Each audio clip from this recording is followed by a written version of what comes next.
Is love an art? Is love an art?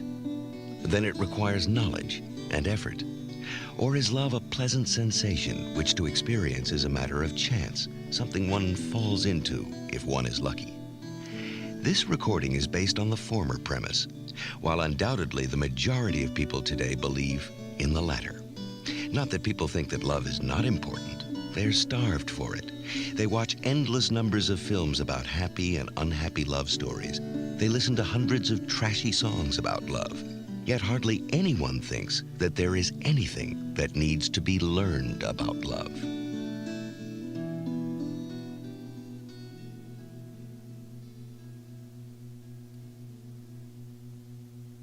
This peculiar attitude is based on several premises which either singly or combined tend to uphold it. Most people see the problem of love primarily as that of being loved, rather than that of loving, of one's capacity to love. Hence, the problem to them is how to be loved, how to be lovable. In pursuit of this aim, they follow several paths. One, which is especially used by men, is to be successful, to be as powerful and rich as the social margin of one's position permits. Another, used especially by women, is to make oneself attractive by cultivating one's body, dress, etc. Other ways of making oneself attractive, used both by men and women, are to develop pleasant manners, interesting conversation, to be helpful, modest, inoffensive. Many of the ways to make oneself lovable are the same as those used to make oneself successful, to win friends and influence people. As a matter of fact, what most people in our culture mean by being lovable is essentially a mixture between being popular and having sex appeal. A second premise behind the attitude that there is nothing to be learned about love is the assumption that to love is simple, but that to find the right object to love, or to be loved by, is difficult. In the Victorian age, love was mostly not a spontaneous personal experience which then might lead to marriage. On the contrary, marriage was contracted, either by the respective families or by a marriage broker. It was concluded on the basis of social considerations, and love was supposed to develop once the marriage had been concluded. In the last few generations, the concept of romantic love has become almost universal in the Western world. In the United States, to a vast extent, people are in search of romantic love, of the personal experience of love, which should then lead to marriage. This new concept of freedom in love must have greatly enhanced the importance of the object as against the importance of the function. Closely related to this factor is another feature characteristic of contemporary culture. Our whole culture is based on the appetite for buying, on the idea of a mutually favorable exchange. Modern man's happiness consists in the thrill of looking at the shop windows and in buying all that he can afford to buy, either for cash or on installments. He or she looks at people in a similar way. For the man, an attractive girl, and for the woman, an attractive man are the prizes that they are after. Attractive usually means a nice package of qualities which are popular and sought after on the personality market. What specifically makes a person attractive depends on the fashion of the time, physically as well as mentally. The sense of falling in love develops usually only with regard to such human commodities as are within reach of one's own possibilities for exchange. I am out for a bargain. The object should be desirable from the standpoint of its social value, and at the same time should want me, considering my overt and hidden assets and potentialities. Two persons thus fall in love when they feel they have found the best object available on the market, considering the limitations of their own exchange values.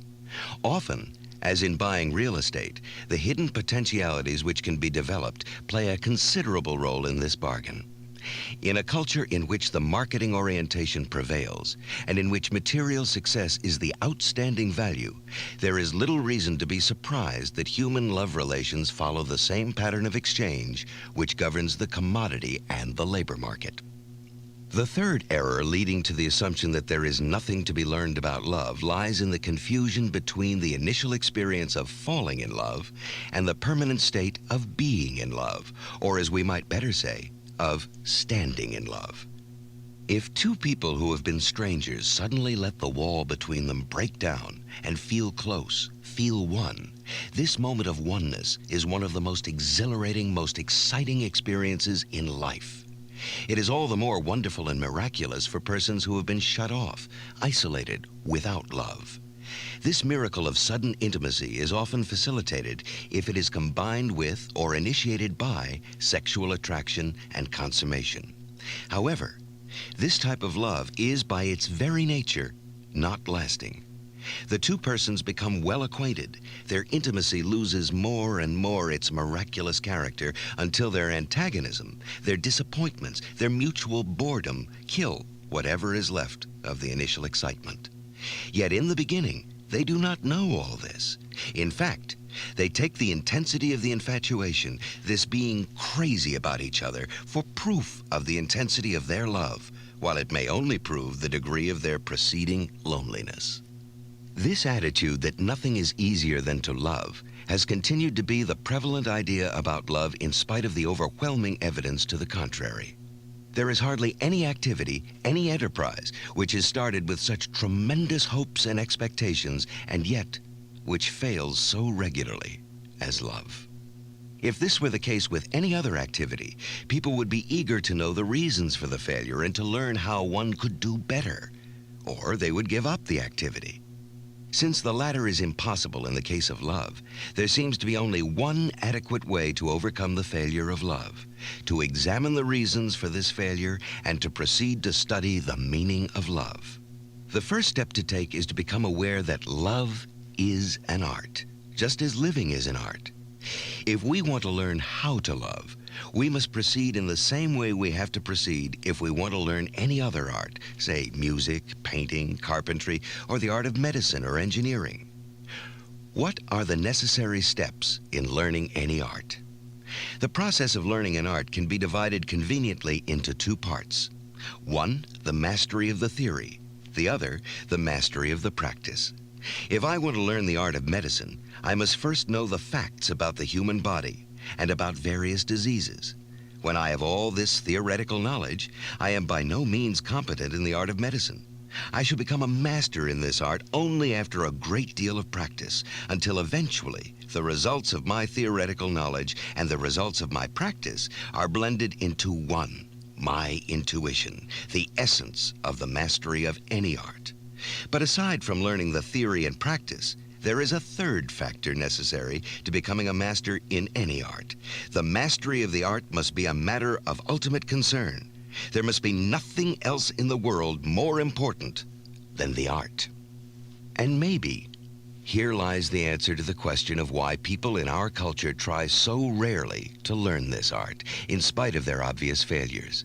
In spite of the deep-seated craving for love, almost everything else is considered to be more important than love. Success, prestige, money, power, almost all our energy is used for the learning of how to achieve these aims, and almost none to learn the art of loving. Could it be that only those things are considered worthy of being learned with which one can earn money or prestige, and that love, which only profits the soul, but is profitless in the modern sense, is a luxury we have no right to spend much energy on? However this may be, the following discussion will treat the art of loving in the sense of the foregoing divisions. First, I shall discuss the theory of love. Secondly, I shall discuss the practice of love.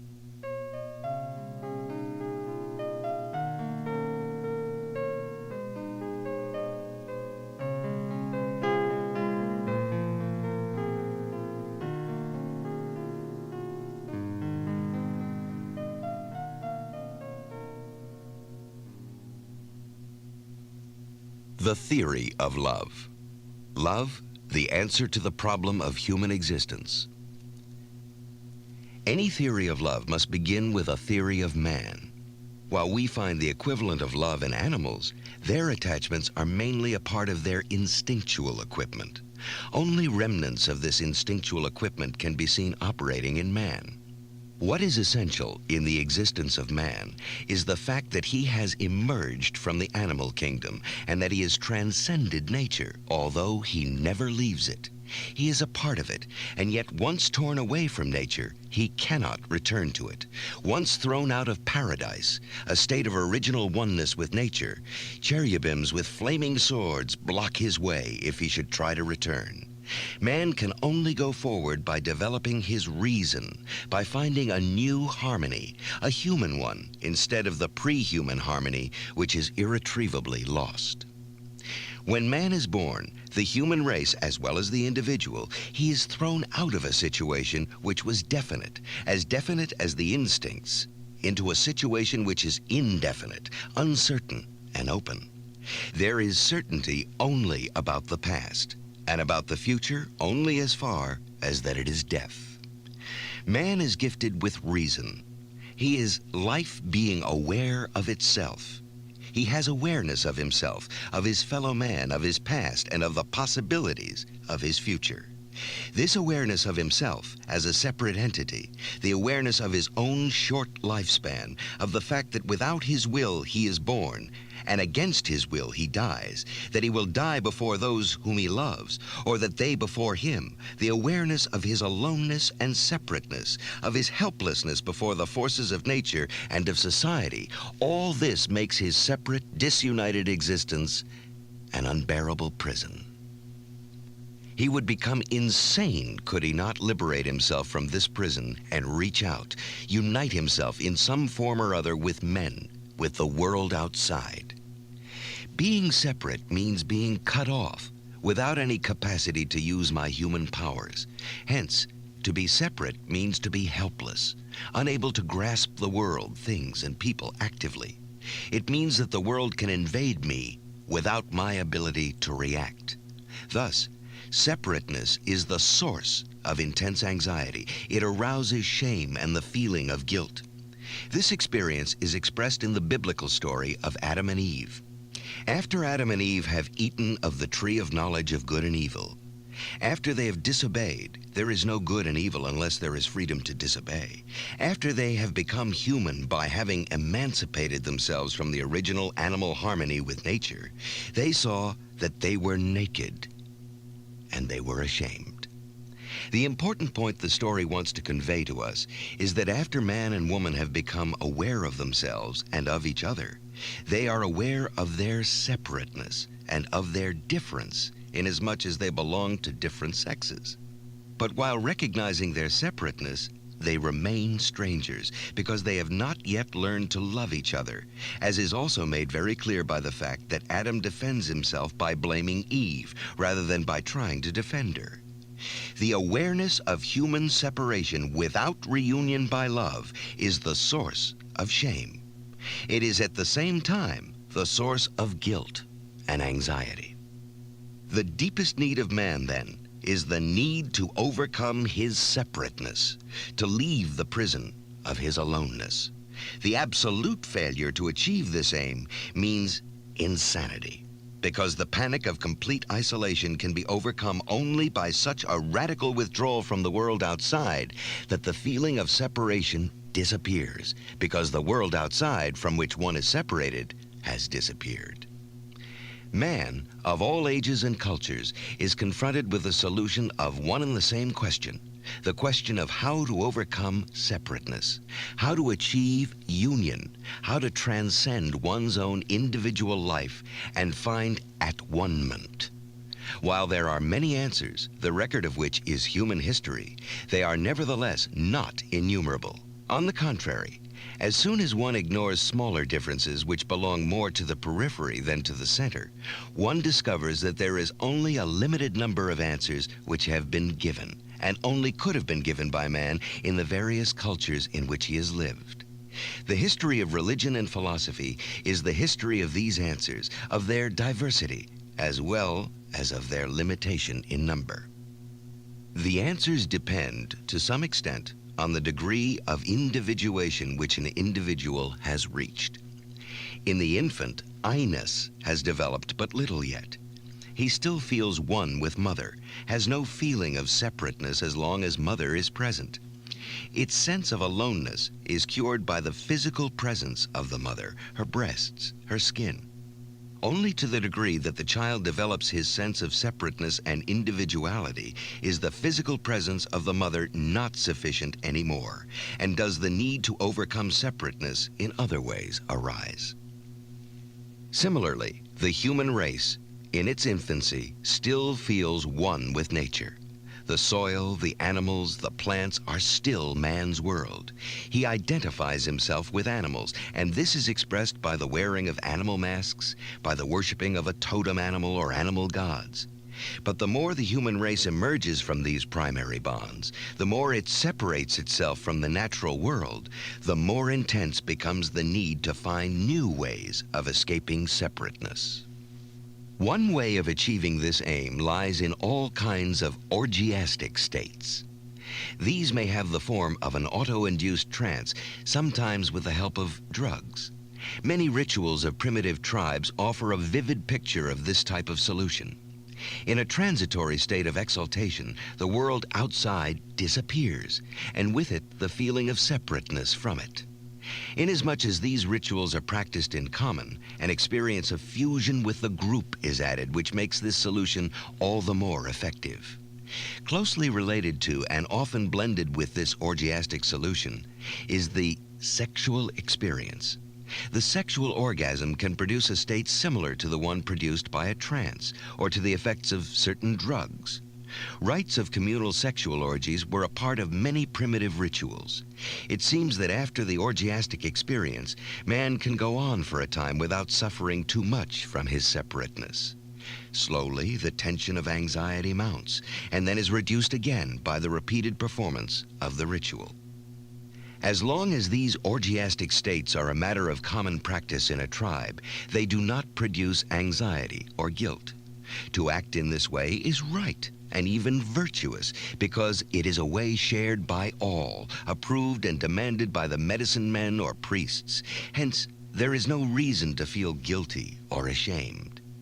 It is quite different when the same solution is chosen by an individual in a culture which has left behind these common practices.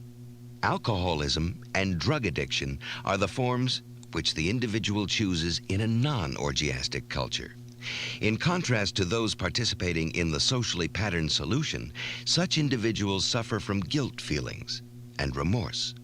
While they try to escape from separateness by taking refuge in alcohol or drugs, they feel all the more separate after the orgiastic experience is over, and thus are driven to take recourse to it with increasing frequency and intensity. Slightly different from this is the recourse to a sexual orgiastic solution. To some extent, it is a natural and normal form of overcoming separateness, and a partial answer to the problem of isolation. But in many individuals in whom separateness is not relieved in other ways, the search for the sexual orgasm assumes a function which makes it not very different from alcoholism and drug addiction.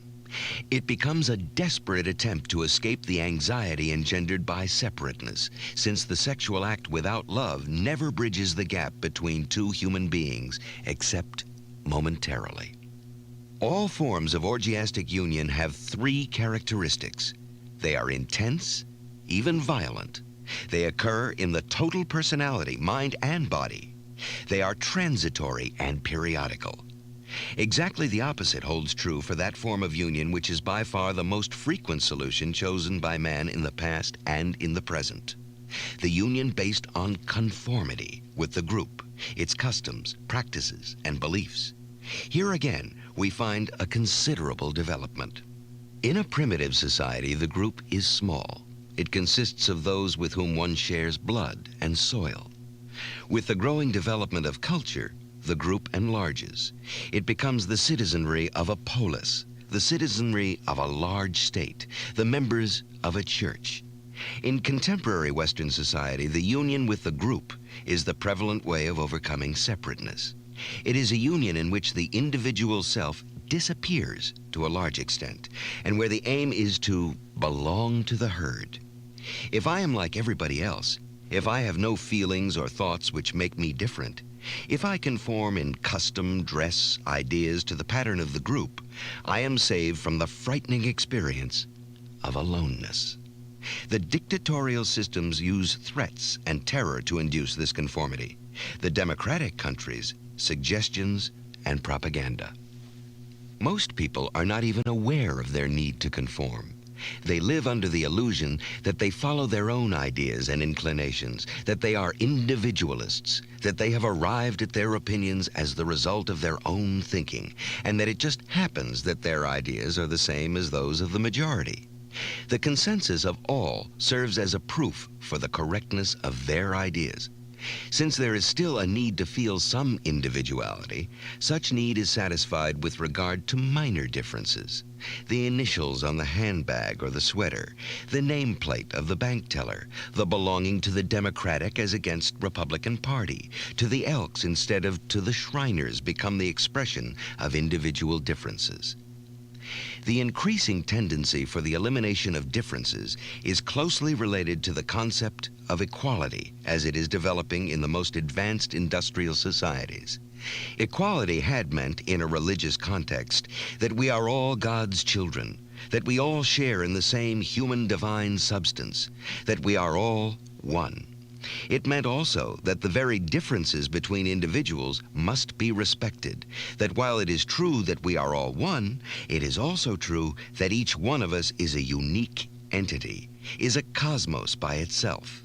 Equality as a condition for the development of individuality was the meaning of the concept that no man must be the means for the ends of another man. That all men are equal inasmuch as they are ends, and only ends, and never means to each other. In contemporary capitalistic society, the meaning of equality has been transformed. By equality, one refers to the equality of automatons, of men who have lost their individuality. Equality today means sameness rather than oneness. It is the sameness of abstractions, of the men who work in the same jobs, who have the same amusements, who read the same newspapers, who have the same feelings and the same ideas. Union by conformity is not intense and violent. It is calm, dictated by routine, and for this very reason often is insufficient to pacify the anxiety of separateness.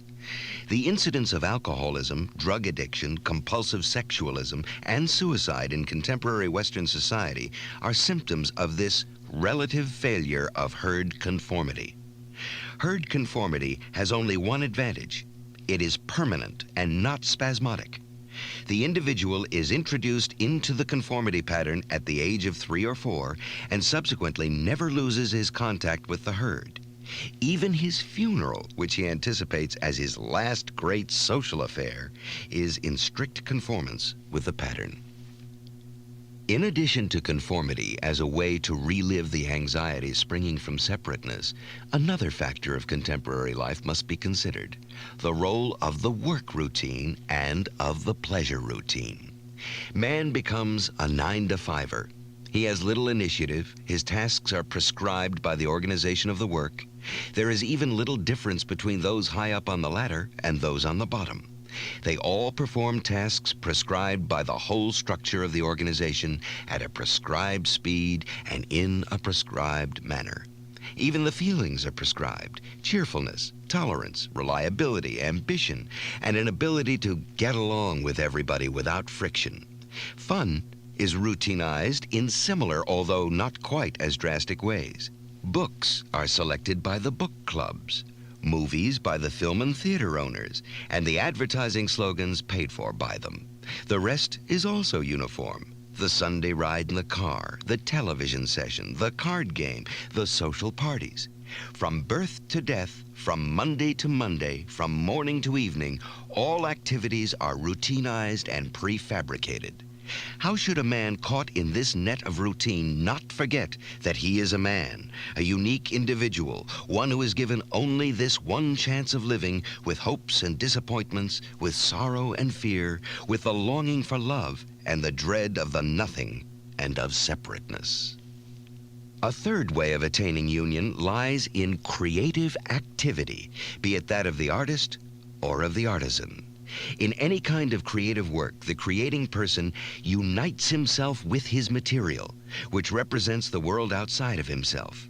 Whether the peasant grows his corn or the painter paints a picture, in all types of creative work, the worker and his object become one. Man unites himself with the world in the process of creation. This, however, holds true only for productive work, for work in which I plan, produce, see the result of my work. In the modern work process of the worker on the endless belt, little is left of this uniting quality of work. The worker has ceased to be he, hence no union takes place beyond that of conformity. The unity achieved in productive work is not interpersonal. The unity achieved in orgiastic fusion is transitory. The unity achieved by conformity is only pseudo-unity. Hence, they are only partial answers to the problem of existence. The full answer lies in the achievement of interpersonal union, of fusion with another person, in love. This desire for interpersonal fusion is the most powerful striving in man. It is the most fundamental passion. It is the force which keeps the human race together, the clan, the family, society. The failure to achieve it means insanity, or destruction, self-destruction, or destruction of others. Without love, humanity could not exist for a day. Yet if we call the achievement of interpersonal union love, we find ourselves in serious difficulty. Fusion can be achieved in different ways, and the differences are not less significant than what is common to the various forms of love. Should they all be called love? As with all semantic difficulties, the answer can only be arbitrary. What matters is that we know what kind of union we are talking about when we speak of love. Do we refer to love as the mature answer to the problem of existence? Or do we speak of those immature forms of love which may be called symbiotic union? In the discussion that follows, I shall call love only the former. I shall begin the discussion of love with the latter. Symbiotic union has its biological pattern in the relationship between the pregnant mother and the fetus. They are two, and yet one. They live together, symbiosis. They need each other. The fetus is a part of the mother. It receives everything it needs from her. Mother is its world, as it were. She feeds it, she protects it, but also her own life is enhanced by it. In the psychic symbiotic union, the two bodies are independent, but the same kind of attachment exists psychologically. The passive form of the symbiotic union is that of submission, or, if we use a clinical term, of masochism. The masochistic person escapes from the unbearable feeling of isolation and separateness by making himself part and parcel of another person who directs him, guides him, protects him, who is his life and his oxygen, as it were. The power of the one to whom one submits is inflated. He is everything. I am nothing, except inasmuch as I am part of him. As a part, I am part of greatness, of power, of certainty. The masochistic person does not have to make decisions, does not have to take any risks. He is never alone, but he is not independent. He has no integrity. He is not yet fully born. In a religious context, the object of worship is called an idol. In a secular context of a masochistic love relationship, the essential mechanism, that of idolatry, is the same.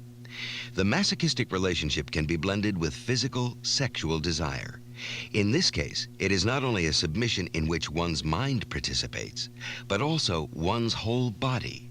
There can be masochistic submission to fate, to sickness, to rhythmic music, to the orgiastic state produced by drugs or under hypnotic trance. In all these instances, the person renounces his integrity, makes himself the instrument of somebody or something outside of himself. He need not solve the problem of living by productive activity. The active form of symbiotic fusion is domination, or, to use the psychological term corresponding to masochism, sadism. The sadistic person wants to escape from his aloneness and his sense of imprisonment by making another person part and parcel of himself. He inflates and enhances himself by incorporating another person who worships him. The sadistic person is as dependent on the submissive person as the latter is on the former. Neither can live without the other. The difference is only that the sadistic person commands, exploits, hurts, humiliates, and that the masochistic person is commanded, exploited, hurt, humiliated. This is a considerable difference in a realistic sense. In a deeper emotional sense, the difference is not so great as that which they both have in common: fusion without integrity. If one understands this, it is also not surprising to find that usually a person reacts in both the sadistic and the masochistic manner, usually toward different objects. Hitler reacted primarily in a sadistic fashion toward people, but masochistically toward fate, history, the higher power of nature. His end, suicide among general destruction, is as characteristic as was his dream of success, total domination. In contrast to symbiotic union, mature love is union under the condition of preserving one's integrity, one's individuality. Love is an active power in man, a power which breaks through the walls which separate man from his fellow men, which unites him with others. Love makes him overcome the sense of isolation and separateness, yet it permits him to be himself, to retain his integrity. In love, the paradox occurs that two beings become one, and yet remain two. If we say love is an activity, we face a difficulty which lies in the ambiguous meaning of the word activity. A man sitting quiet and contemplating, with no purpose or aim except that of experiencing himself and his oneness with the world, is considered to be passive because he is not doing anything.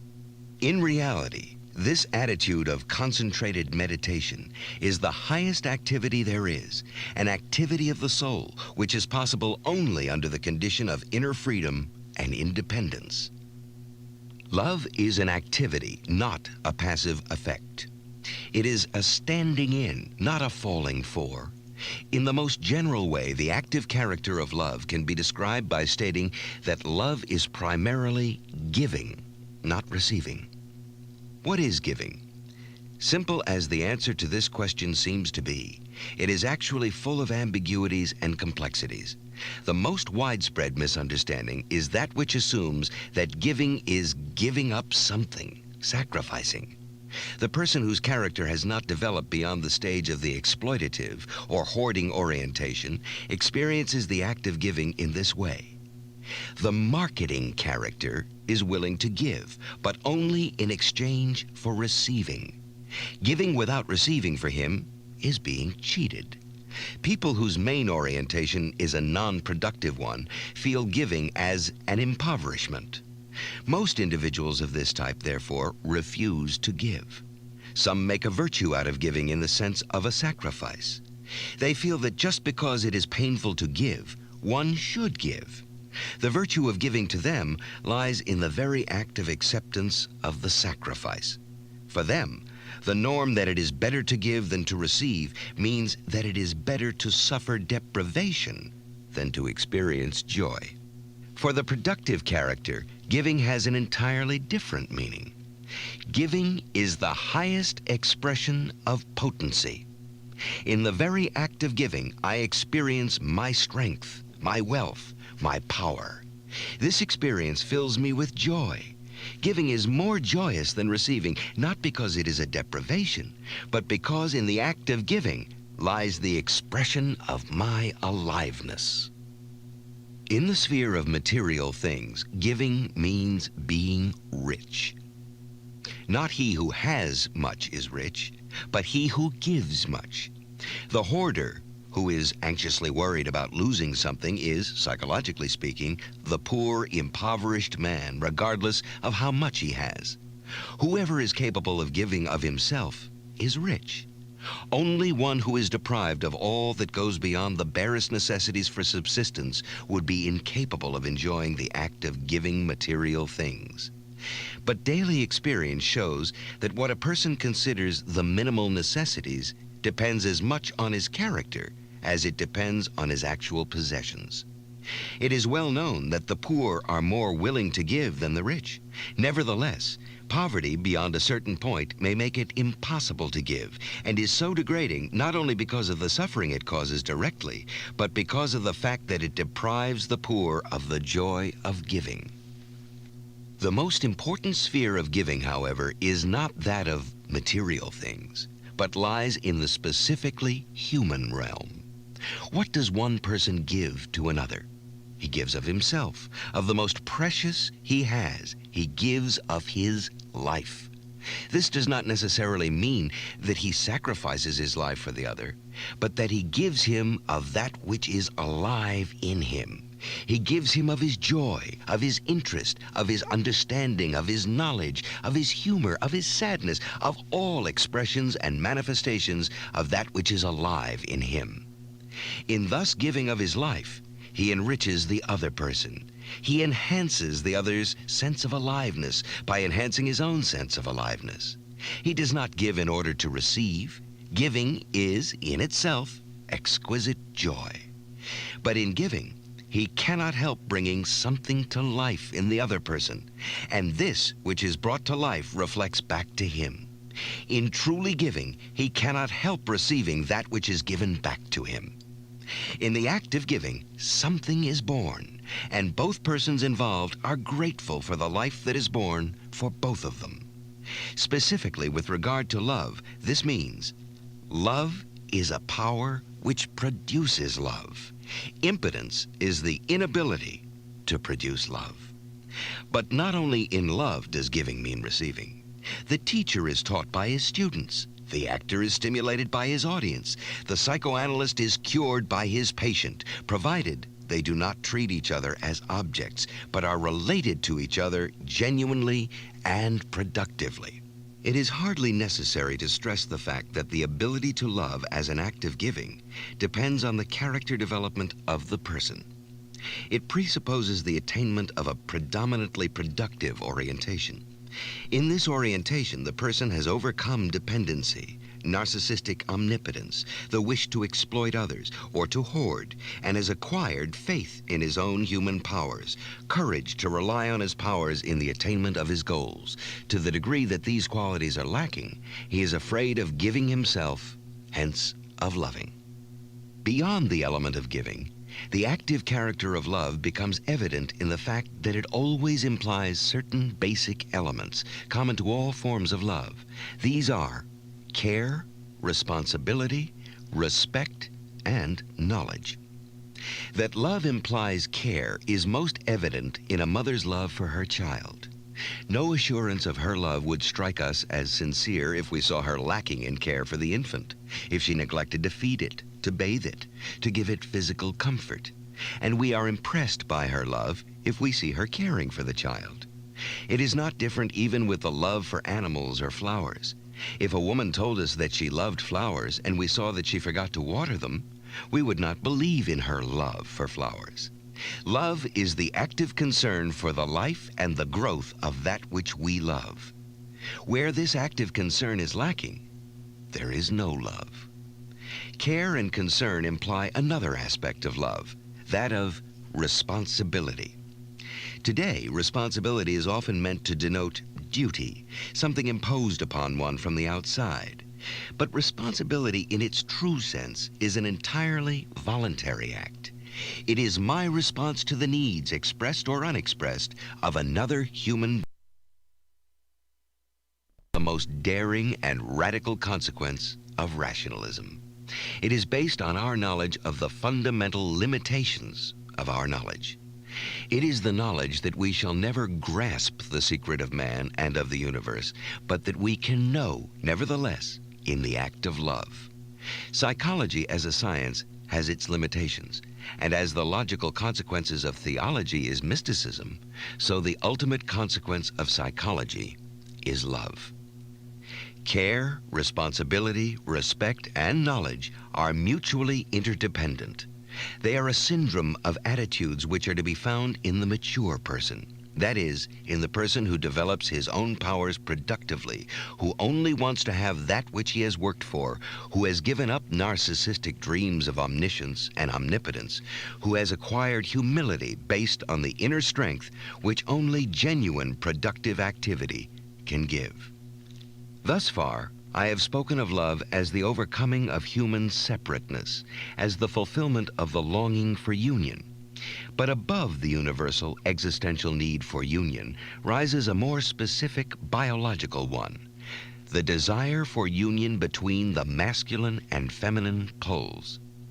The idea of this polarization is most strikingly expressed in the myth that originally man and woman were one, that they were cut in half, and from then on each male has been seeking for the lost female part of himself in order to unite again with her. The meaning of the myth is clear enough. Sexual polarization leads man to seek union in a specific way, that of union with the other sex. The polarity between the male and female principles exists also within each man and each woman. Just as physiologically man and woman each have hormones of the opposite sex, they are bisexual also in the psychological sense. They carry in themselves the principle of receiving and of penetrating, of matter and of spirit. Man and woman finds union within himself only in the union of his female and his male polarity. This polarity is the basis for all creativity. The same polarity of the male and female principle exists in nature, not only as is obvious in animals and plants, but in the polarity of the two fundamental functions, that of receiving and that of penetrating. It is the polarity of the earth and rain, of the river and the ocean, of night and day, of darkness and light, of matter and spirit. The problem of the male-female polarity leads to some further discussion on the subject matter of love and sex. Freud made the error of seeing in love exclusively the expression, or a sublimation, of the sexual instinct rather than recognizing that the sexual desire is one manifestation of the need for love and union. But Freud's error goes deeper. In line with his physiological materialism, he sees in the sexual instinct the result of a chemically produced tension in the body which is painful and seeks for relief.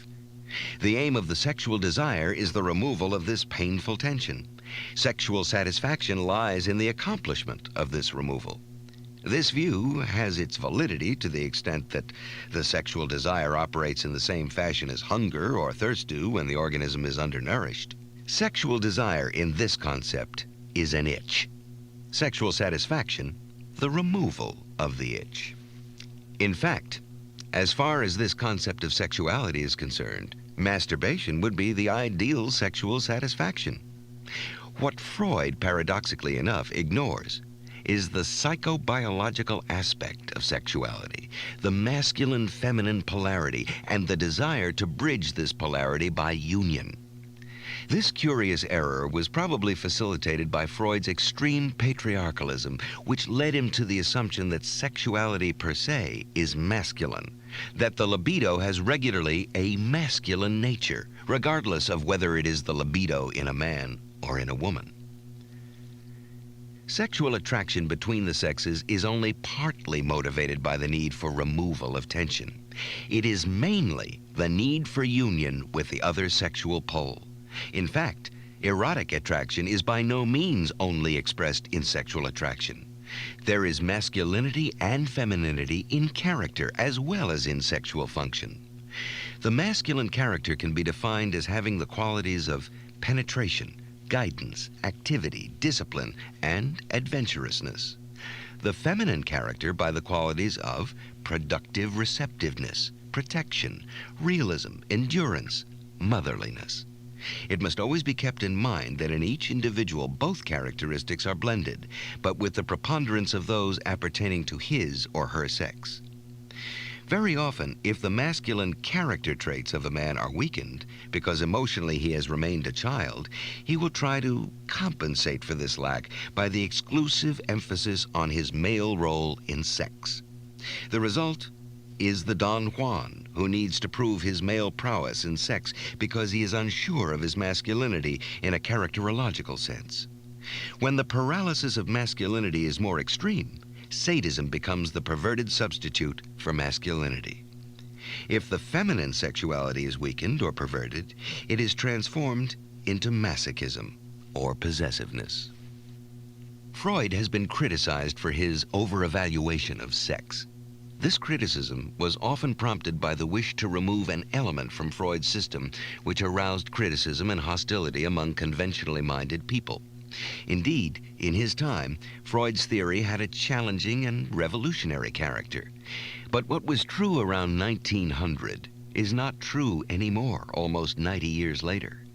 The sexual mores have changed so much that Freud's theories are not any longer shocking to the Western middle classes. My criticism of Freud's theory is not that he overemphasized sex, but his failure to understand sex deeply enough.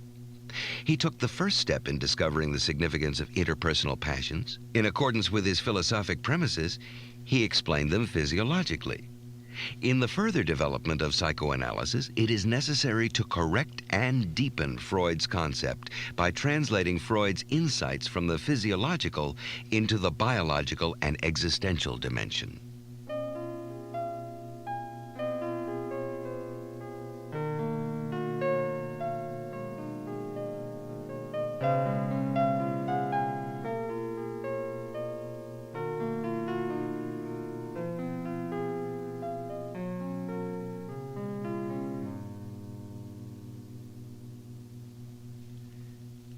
Love between parent and child.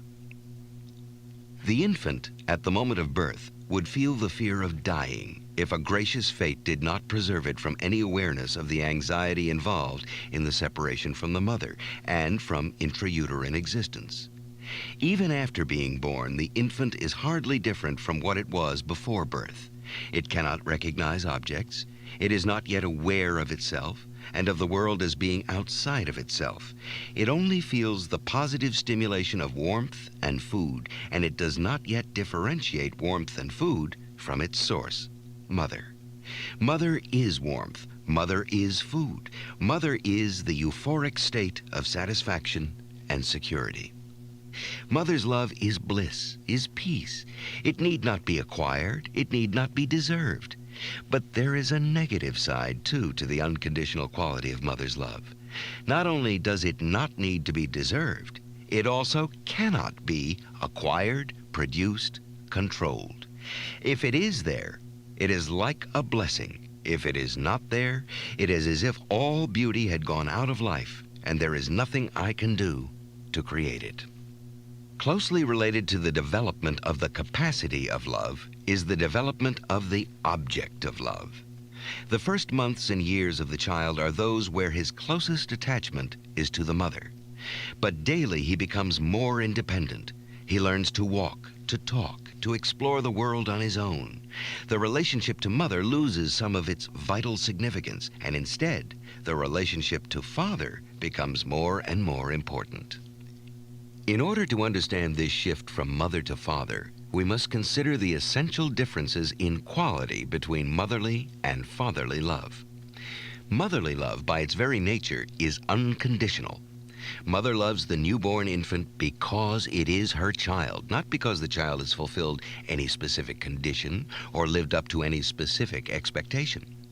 No wonder that we all cling to the longing for motherly love as children and also as adults. Most children are lucky enough to receive motherly love. As adults, the same longing is much more difficult to fulfill. In the most satisfactory development, it remains a component of normal erotic love. Often it finds expression in religious forms, more often in neurotic forms. The relationship to father is quite different. Mother is the home we come from. She is nature, soil, the ocean. Father does not represent any such natural home. He has little connection with the child in the first years of its life, and his importance for the child in this early period cannot be compared with that of mother. But while father does not represent the natural world, he represents the other pole of human existence, the world of thought. of man-made things, of law and order, of discipline, of travel and adventure. Father is the one who teaches the child, who shows him the road into the world. Closely related to this function is one which is connected with socio-economic development. When private property came into existence, and when private property could be inherited by one of the sons, father began to look for that son to whom he could leave his property. Naturally, that was the one whom father thought best fitted to become his successor, the son who was most like him, and consequently, whom he liked the most. Fatherly love is conditional love. Its principle is, I love you because you fulfill my expectations, because you do your duty, because you are like me. In conditional fatherly love, we find, as with unconditional motherly love, a negative and a positive aspect. The negative aspect is the very fact that fatherly love has to be deserved, that it can be lost if one does not do what is expected. In the nature of fatherly love lies the fact that obedience becomes the main virtue, that disobedience is the main sin, and its punishment the withdrawal of fatherly love. The positive side is equally important. Since his love is conditioned, I can do something to acquire it. I can work for it. His love is not outside my control, as motherly love is. The mother's and the father's attitudes toward the child correspond to the child's own needs. The infant needs mother's unconditional love and care physiologically as well as psychically. The child, after 6, begins to need father's love, his authority, and guidance. Mother has the function of making him secure in life. Father has the function of teaching him, guiding him to cope with those problems with which the particular society the child has been born into confronts him. In the ideal case, mother's love does not try to prevent the child from growing up, does not try to put a premium on helplessness. Mother should have faith in life, hence not be over-anxious, and thus not infect the child with her anxiety. Part of her life should be the wish that the child become independent and eventually separate from her. Father's love should be guided by principles and expectations. It should be patient and tolerant rather than threatening and authoritarian. It should give the growing child an increasing sense of competence and eventually permit him to become his own authority and to dispense with that of father. Eventually, the mature person has come to the point where he is his own mother and his own father. If he would only retain his fatherly conscience, he would become harsh and inhuman. If he would only retain his motherly conscience, he would be apt to lose judgment and to hinder himself and others in their development. In this development from mother-centered to father-centered attachment and their eventual synthesis lies the basis for mental health and the achievement of maturity. In the failure of this development lies the basic cause for neurosis. One cause for neurotic development can lie in the fact that a boy has a loving but overindulgent or domineering mother and a weak and uninterested father. In this case, he may remain fixed at an early mother attachment and develop into a person who is dependent on mother, feels helpless, has the strivings characteristic of the receptive person, that is, to receive, to be protected, to be taken care of, and who has the lack of fatherly qualities, discipline, independence, and ability to master life by himself. He may try to find mothers in everybody, sometimes in women and sometimes in men in a position of authority and power. If, on the other hand, the mother is cold, unresponsive, and domineering, he may either transfer the need for motherly protection to his father and subsequent father figure, in which case the end result is similar to the former case, or he will develop into a one-sidedly father-oriented person, completely given to the principles of law, order, and authority, and lacking in the ability to expect or to receive unconditional love. This development is further intensified if the father is authoritarian and at the same time strongly attached to the son. What is characteristic of all these neurotic developments is the fact that one principle, the fatherly or the motherly, fails to develop, or and this is the case in the more severe neurotic development, that the roles of mother and father become confused both with regard to persons outside and with regard to these roles within the person. Further examination may show that certain types of neurosis, like obsessional neurosis, develop more on the basis of a one-sided father attachment, while others, like hysteria, alcoholism, inability to assert oneself and to cope with life realistically, and depressions, result from mother-centeredness.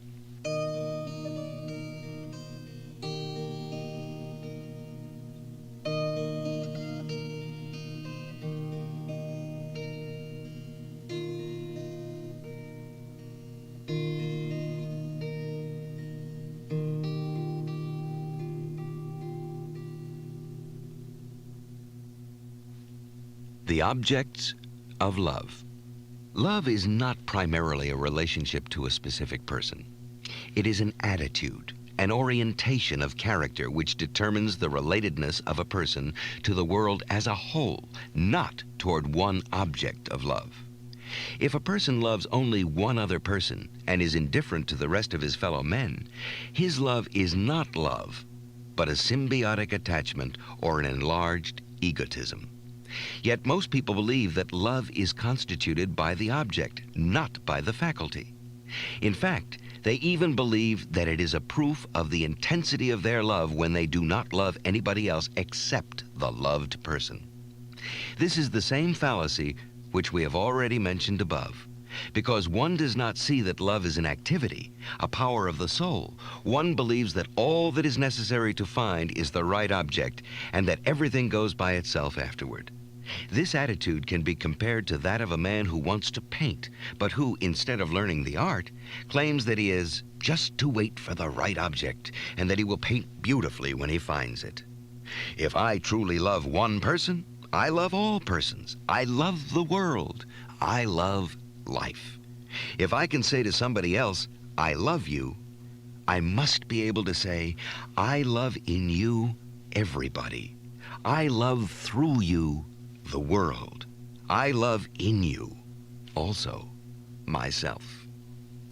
Saying that love is an orientation which refers to all and not to one does not imply, however, the idea that there are no differences between various types of love which depend on the kind of object which is loved.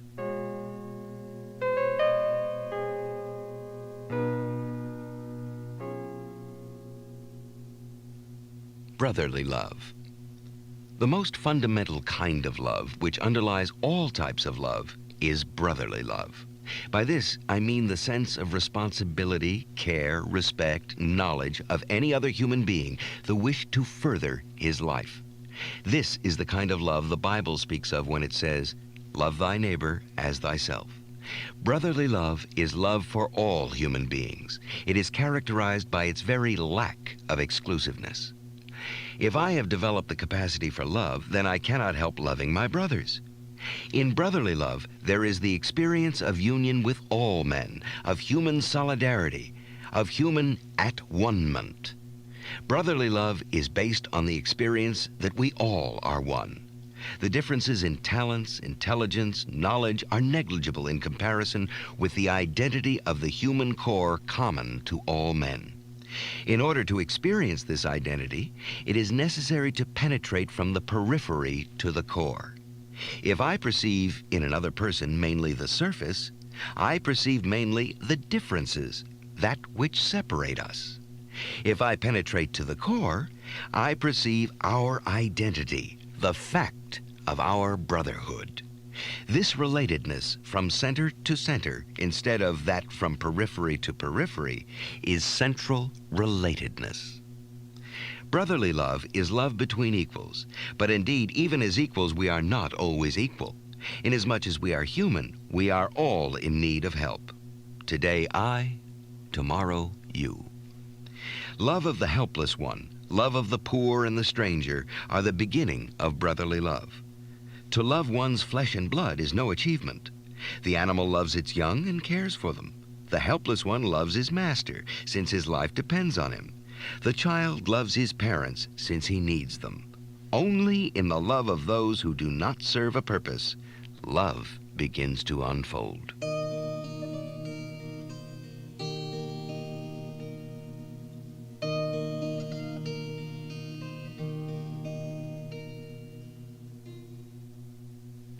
Motherly love. We have already dealt with the nature of motherly love, but one important addition must be made here. Affirmation of the child's life has two aspects. One is the care and responsibility absolutely necessary for the preservation of the child's life and his growth. The other aspect goes further than mere preservation. It is the attitude which instills in the child a love for living, which gives him the feeling, it is good to be alive. It is good to be a little boy or girl. It is good to be on this earth. In biblical symbolism, the promised land is always a mother symbol, is described as flowing with milk and honey. Milk is the symbol of the first aspect of love, that of care and affirmation. Honey symbolizes the sweetness of life, the love for it and the happiness in being alive. Most mothers are capable of giving milk, but only a minority of giving honey, too. In order to be able to give honey, a mother must not only be a good mother, but a happy person, and this aim is not achieved by many. The effect on the child can hardly be exaggerated. Mother's love for life is as infectious as her anxiety is. Both attitudes have a deep effect on the child's whole personality. One can distinguish indeed among children and adults those who got only milk and those who got milk and honey. In contrast to brotherly love and erotic love, which are love between equals, the relationship of mother and child is by its very nature one of inequality, where one needs all the help and the other gives it. It is for this altruistic, unselfish character that motherly love has been considered the highest kind of love and the most sacred of all emotional bonds. It seems, however, that the real achievement of motherly love lies not in the mother's love for the small infant, but in her love for the growing child. It must emerge from the mother's womb, from the mother's breast. It must eventually become a completely separate human being. The very essence of motherly love is to care for the child's growth, and that means to want the child's separation from herself. Here lies the basic difference to erotic love. In erotic love, two people who were separate become one. In motherly love, two people who were one become separate. The mother must not only tolerate, she must wish and support the child's separation. It is only at this stage that motherly love becomes such a difficult task, that it requires unselfishness, the ability to give everything and to want nothing but the happiness of the loved one. It is also at this stage that many mothers fail in their task of motherly love. The narcissistic, the domineering, the possessive woman can succeed in being a loving mother as long as the child is small. Only the really loving woman, the woman who is happier in giving than in taking, who is firmly rooted in her own existence, can be a loving mother when the child is in the process of separation. Motherly love for the growing child, love which wants nothing for oneself, is perhaps the most difficult form of love to be achieved, and all the more deceptive because of the ease with which a mother can love her small infant. But just because of this difficulty, a woman can be a truly loving mother only if she can love.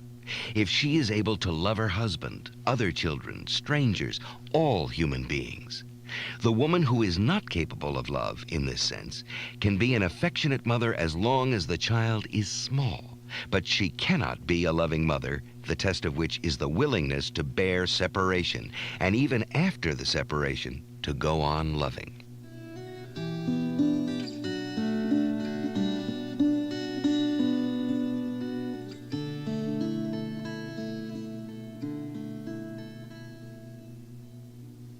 Erotic love. Brotherly love is love among equals. Motherly love is love for the helpless. Different as they are from each other, they have in common that they are by their very nature not restricted to one person. If I love my brother, I love all my brothers. If I love my child, I love all my children. No, beyond that, I love all children, all that are in need of my help. In contrast to both types of love is erotic love. It is the craving for complete fusion, for union with one other person. It is by its very nature exclusive and not universal. It is also perhaps the most deceptive form of love there is. First of all, it is often confused with the explosive experience of falling in love, the sudden collapse of the barriers which existed until that moment between two strangers. But as was pointed out before, this experience of sudden intimacy is by its very nature short-lived. After the stranger has become an intimately known person, there are no more barriers to be overcome, no more sudden closeness to be achieved. The loved person becomes as well known as oneself, or perhaps I should better say, as little known. For most people, their own person, as well as others, is soon explored and soon exhausted. For them, intimacy is established primarily through sexual contact. Since they experience the separateness of the other person primarily as physical separateness, physical union means overcoming separateness.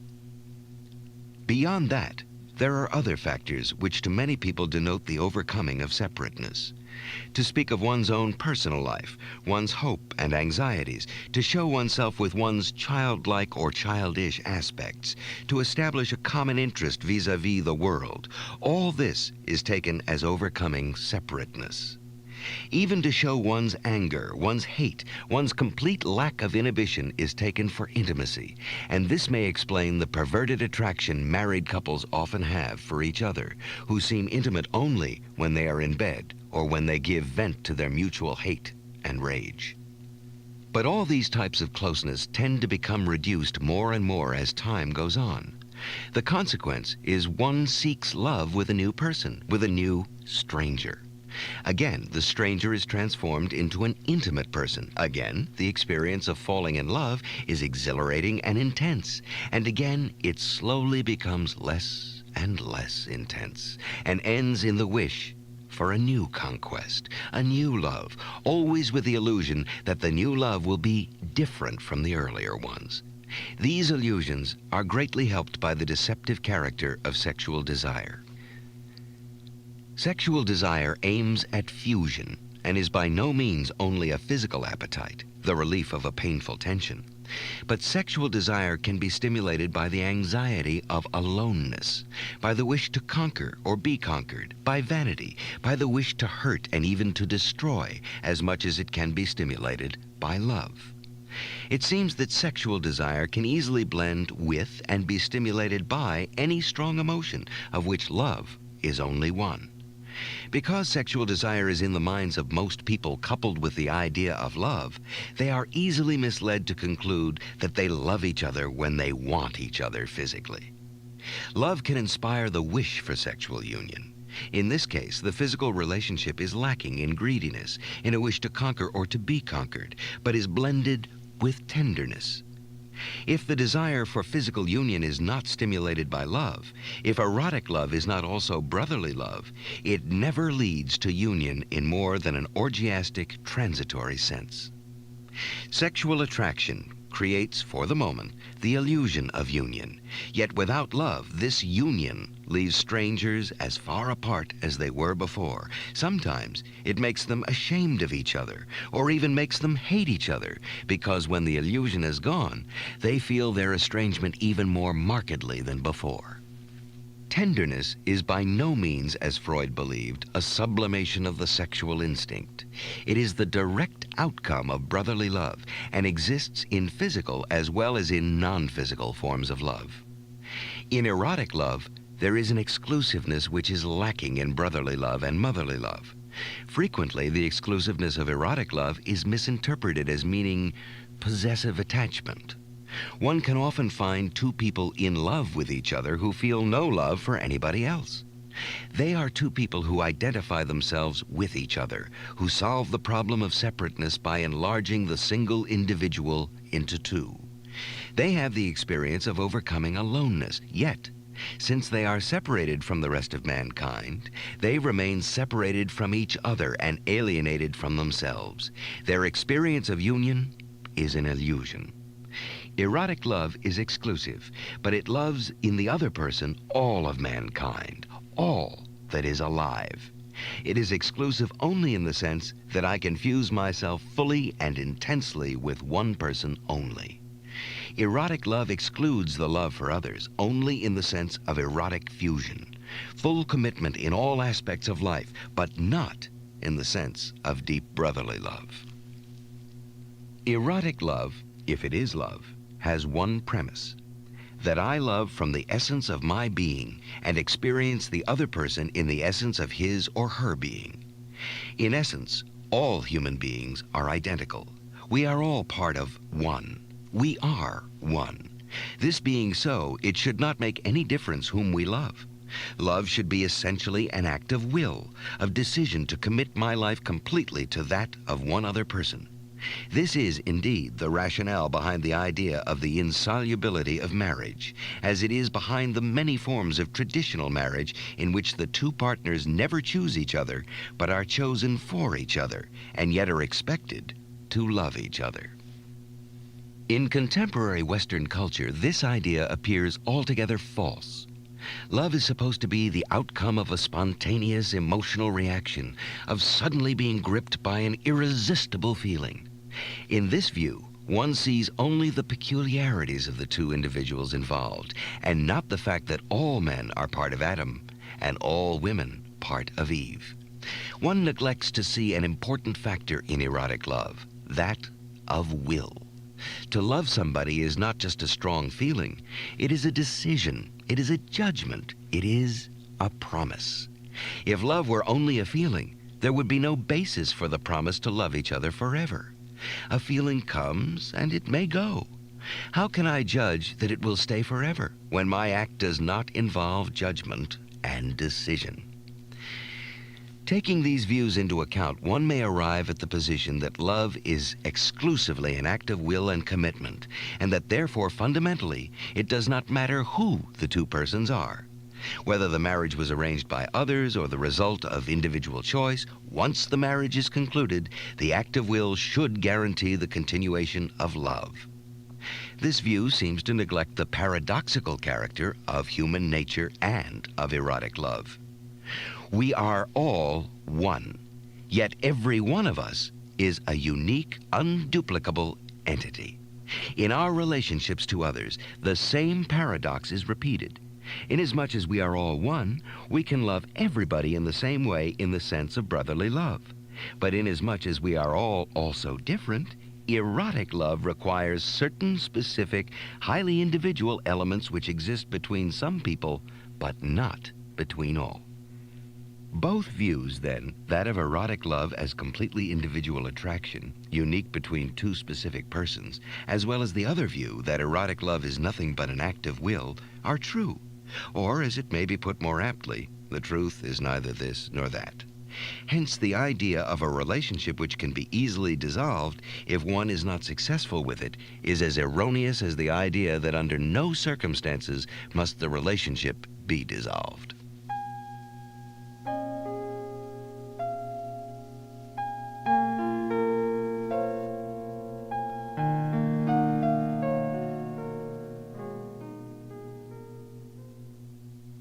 Self-love. While it raises no objection to apply the concept of love to various objects, it is a widespread belief that while it is virtuous to love others, it is sinful to love oneself. It is assumed that to the degree to which I love myself, I do not love others, that self-love is the same as selfishness. Freud speaks of self-love in psychiatric terms, but nevertheless, his value judgment is self-love is the same as narcissism, the turning of the libido toward oneself. Narcissism is the earliest stage in human development, and the person who in later life has returned to this narcissistic stage is incapable of love. In the extreme case, he is insane. Freud assumes that love is the manifestation of libido, and that the libido is either turned toward others, love, or toward oneself, self-love. Love and self-love are thus mutually exclusive in the sense that the more there is of one, the less there is of the other. If self-love is bad, it follows that unselfishness is virtuous? These questions arise.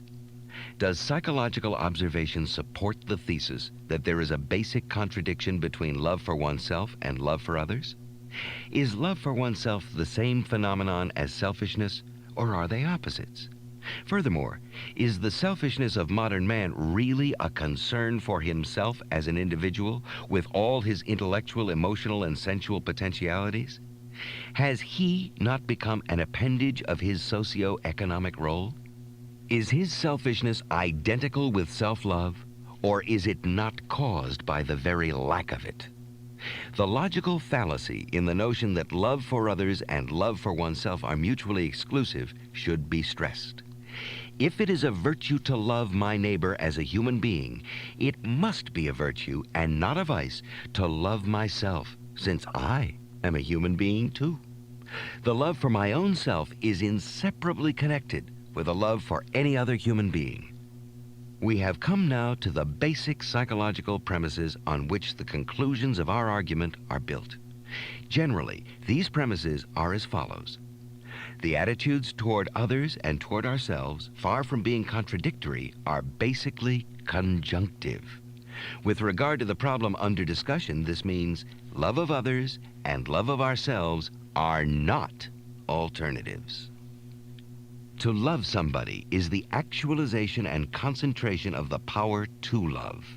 The basic affirmation contained in love is directed toward the beloved person as an incarnation of essentially human qualities. Love of one person implies love of man as such. From this, it follows that my own self must be as much an object of my love as another person.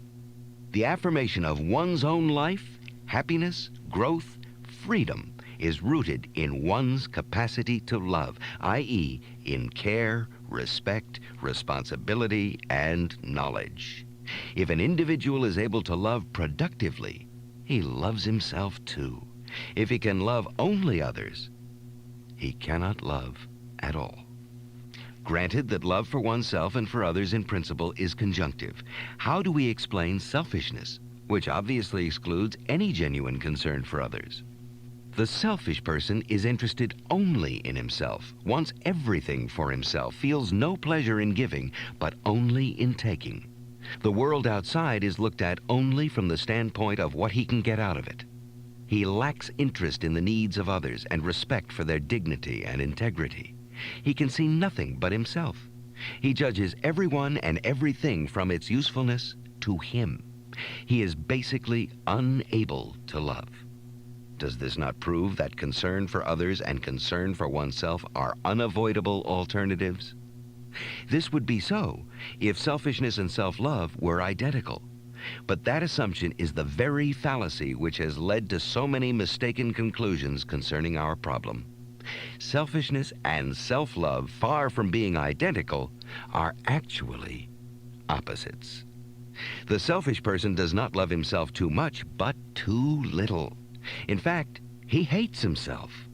This lack of fondness and care for himself, which is only one expression of his lack of productiveness, leaves him empty and frustrated. He is necessarily unhappy and anxiously concerned to snatch from life the satisfaction which he blocks himself from attaining. He seems to care too much for himself, but actually, he only makes an unsuccessful attempt to cover up and compensate for his failure to care for his real self. Freud holds that the selfish person is narcissistic, as if he had withdrawn his love from others and turned it toward his own person.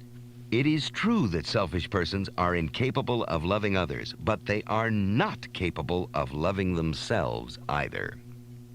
This is borne out by psychoanalytic experience with neurotic unselfishness, a symptom of neurosis observed in not a few people who usually are troubled not by this symptom, but by others connected with it, like depression, tiredness, inability to work, failure in love relationships, and so on.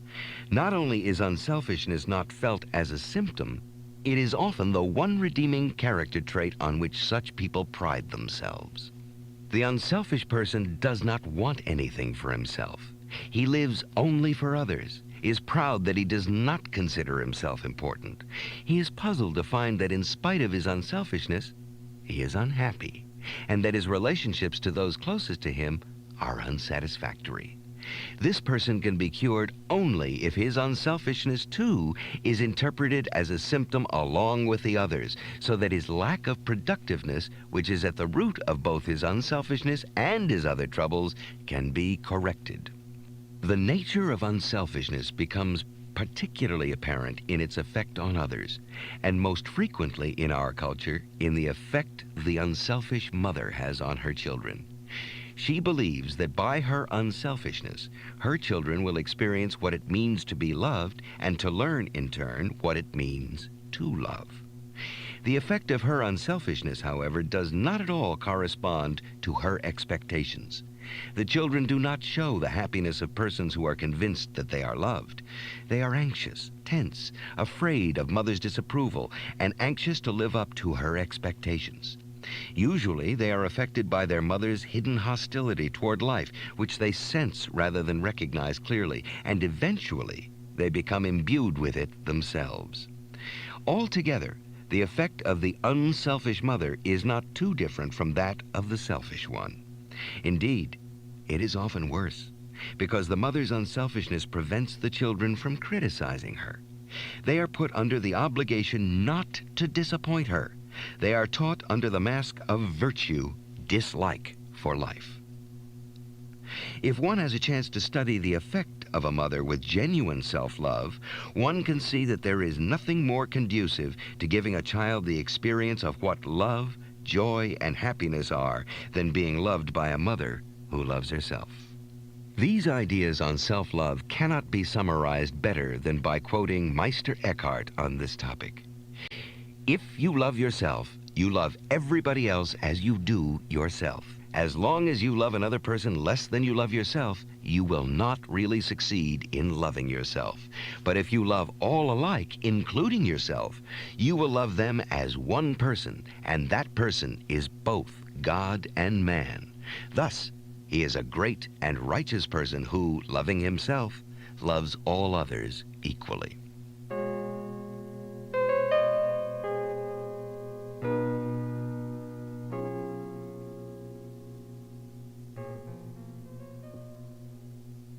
Love of God. It has been stated above that the basis for our need to love lies in the experience of separateness, and the resulting need to overcome the anxiety of separateness by the experience of union. The religious form of love, that which is called the love of God, is psychologically speaking not different. It springs from the need to overcome separateness and to achieve union. In fact, the love of God has as many different qualities and aspects as the love of man, and to a large extent, we find the same differences.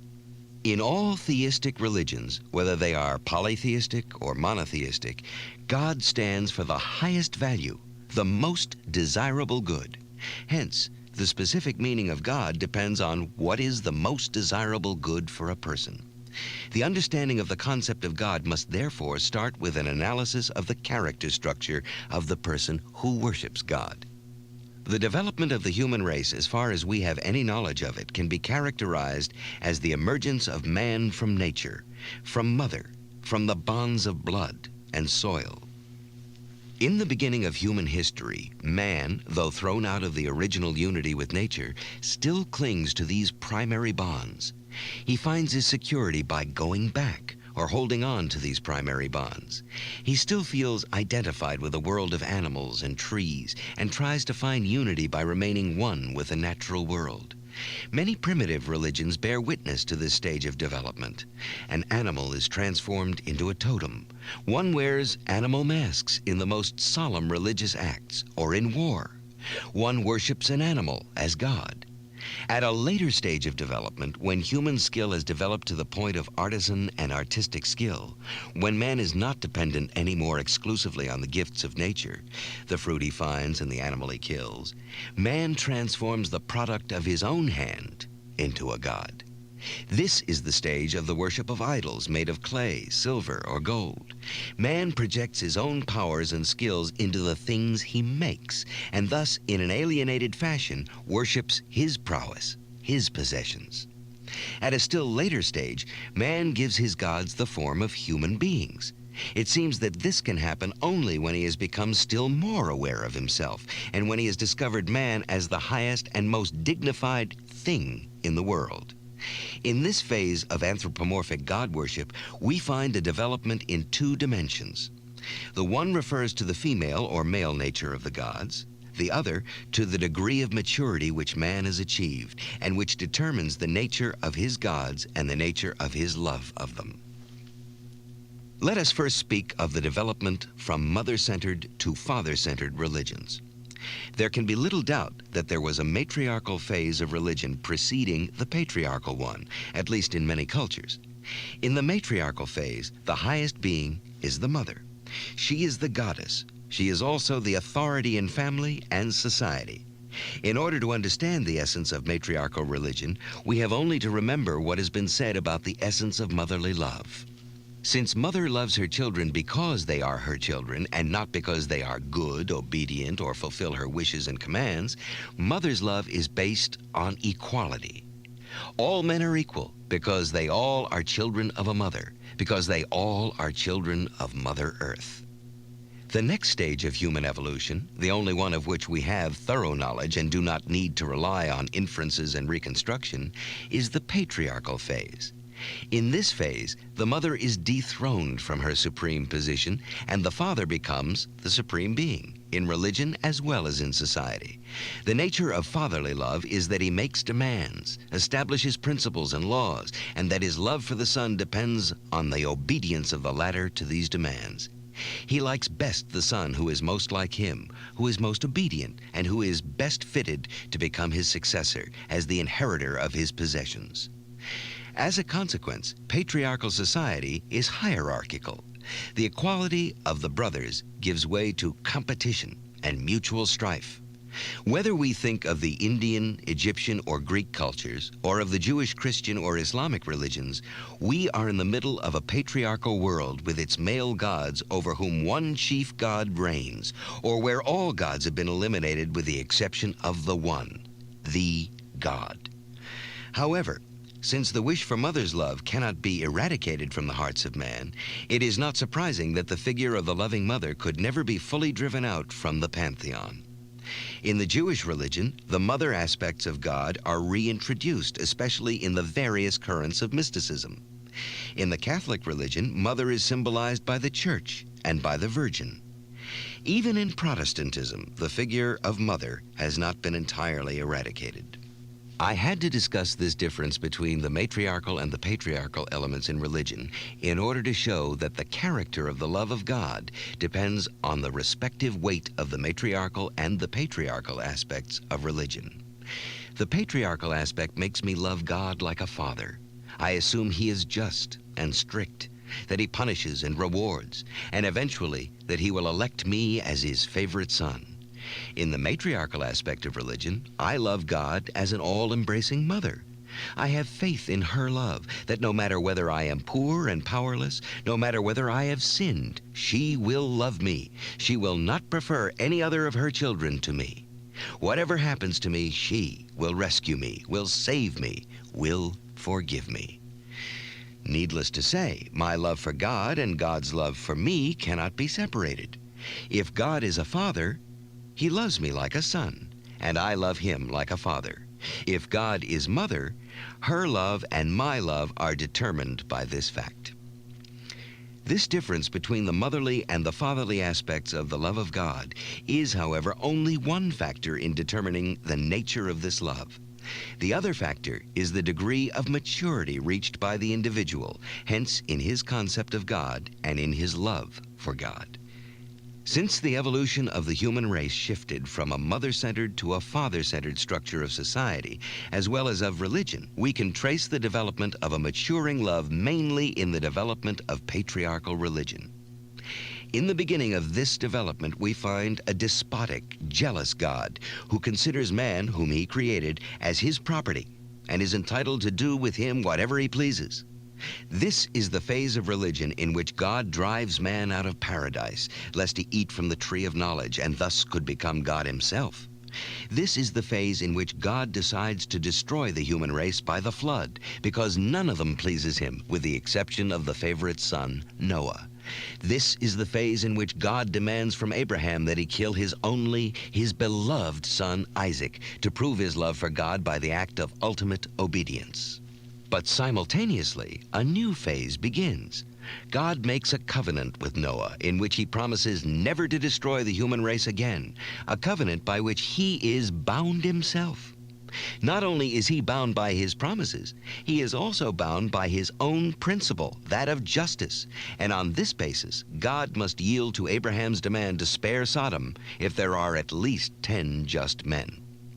But the development goes further than transforming God from the figure of a despotic tribal chief into a loving father, into a father who himself is bound by the principles which he has postulated.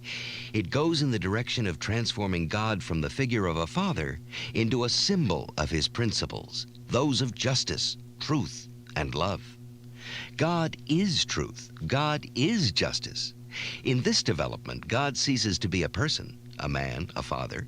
He becomes the symbol of the principle of unity behind the manifoldness of phenomena, of the vision of the flower which will grow from the spiritual seed within man.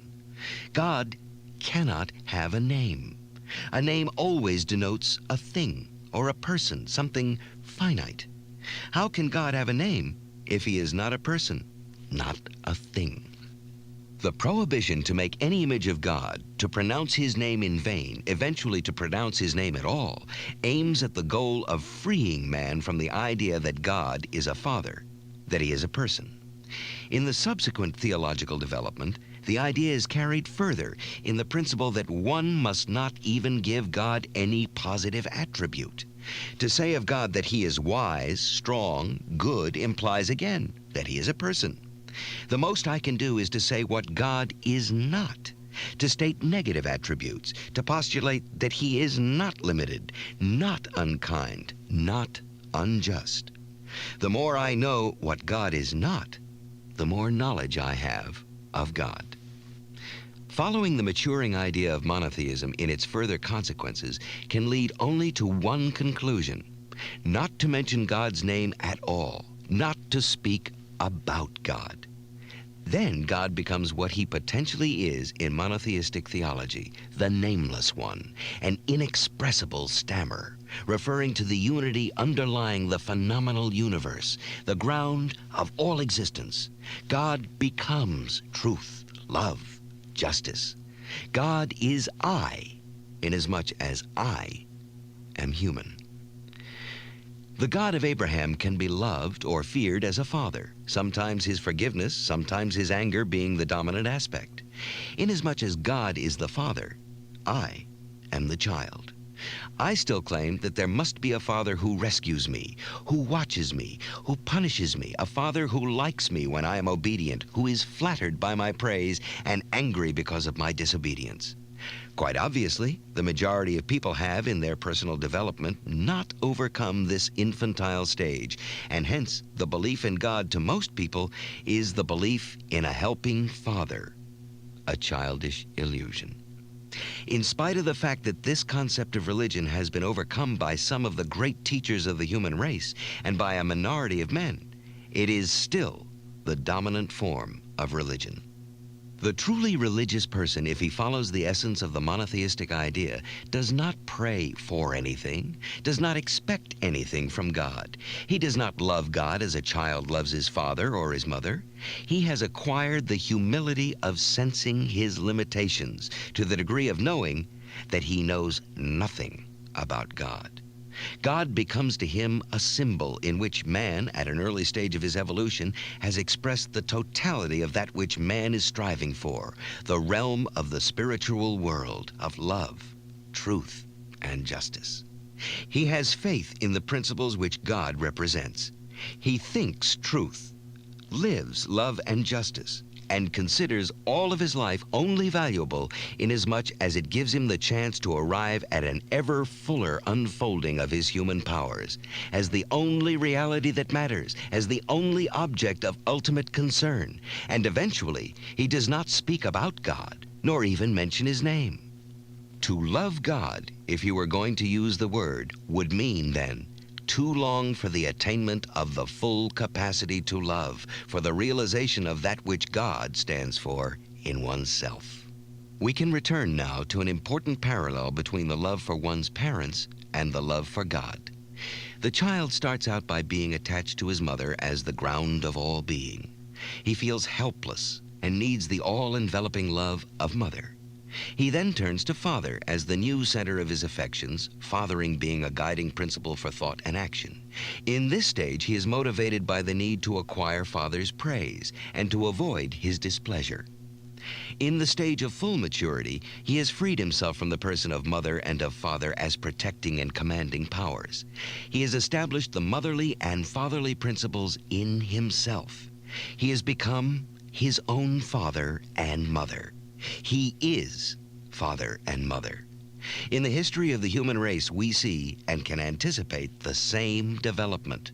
From the beginning of the love for God as the helpless attachment to a mother goddess, through the obedient attachment to a fatherly God, to a mature stage where God ceases to be an outside power, where man has incorporated the principles of love and justice into himself, where he has become one with God, and eventually to a point where he speaks of God only in a poetic, symbolic sense. From these considerations, it follows that the love for God cannot be separated from the love for one's parents. If a person does not emerge from incestuous attachment to mother, clan, nation, if he retains the childish dependence on a punishing and rewarding father or any other authority, he cannot develop a more mature love for God. Then his religion is that of the earlier phase of religion, in which God was experienced as an all-protective mother or a punishing, rewarding father. One thing is certain. The nature of his love for God corresponds to the nature of his love for man, and furthermore, the real quality of his love for God and man often is unconscious, covered up and rationalized by a more mature thought of what his love is. Love for man, furthermore, while directly embedded in his relations to his family, is in the last analysis determined by the structure of the society in which he lives. If the social structure is one of submission to authority, overt authority, or the anonymous authority of the market and public opinion, his concept of God must be infantile and far from the mature concept, the seeds of which are to be found in the history of monotheistic religion.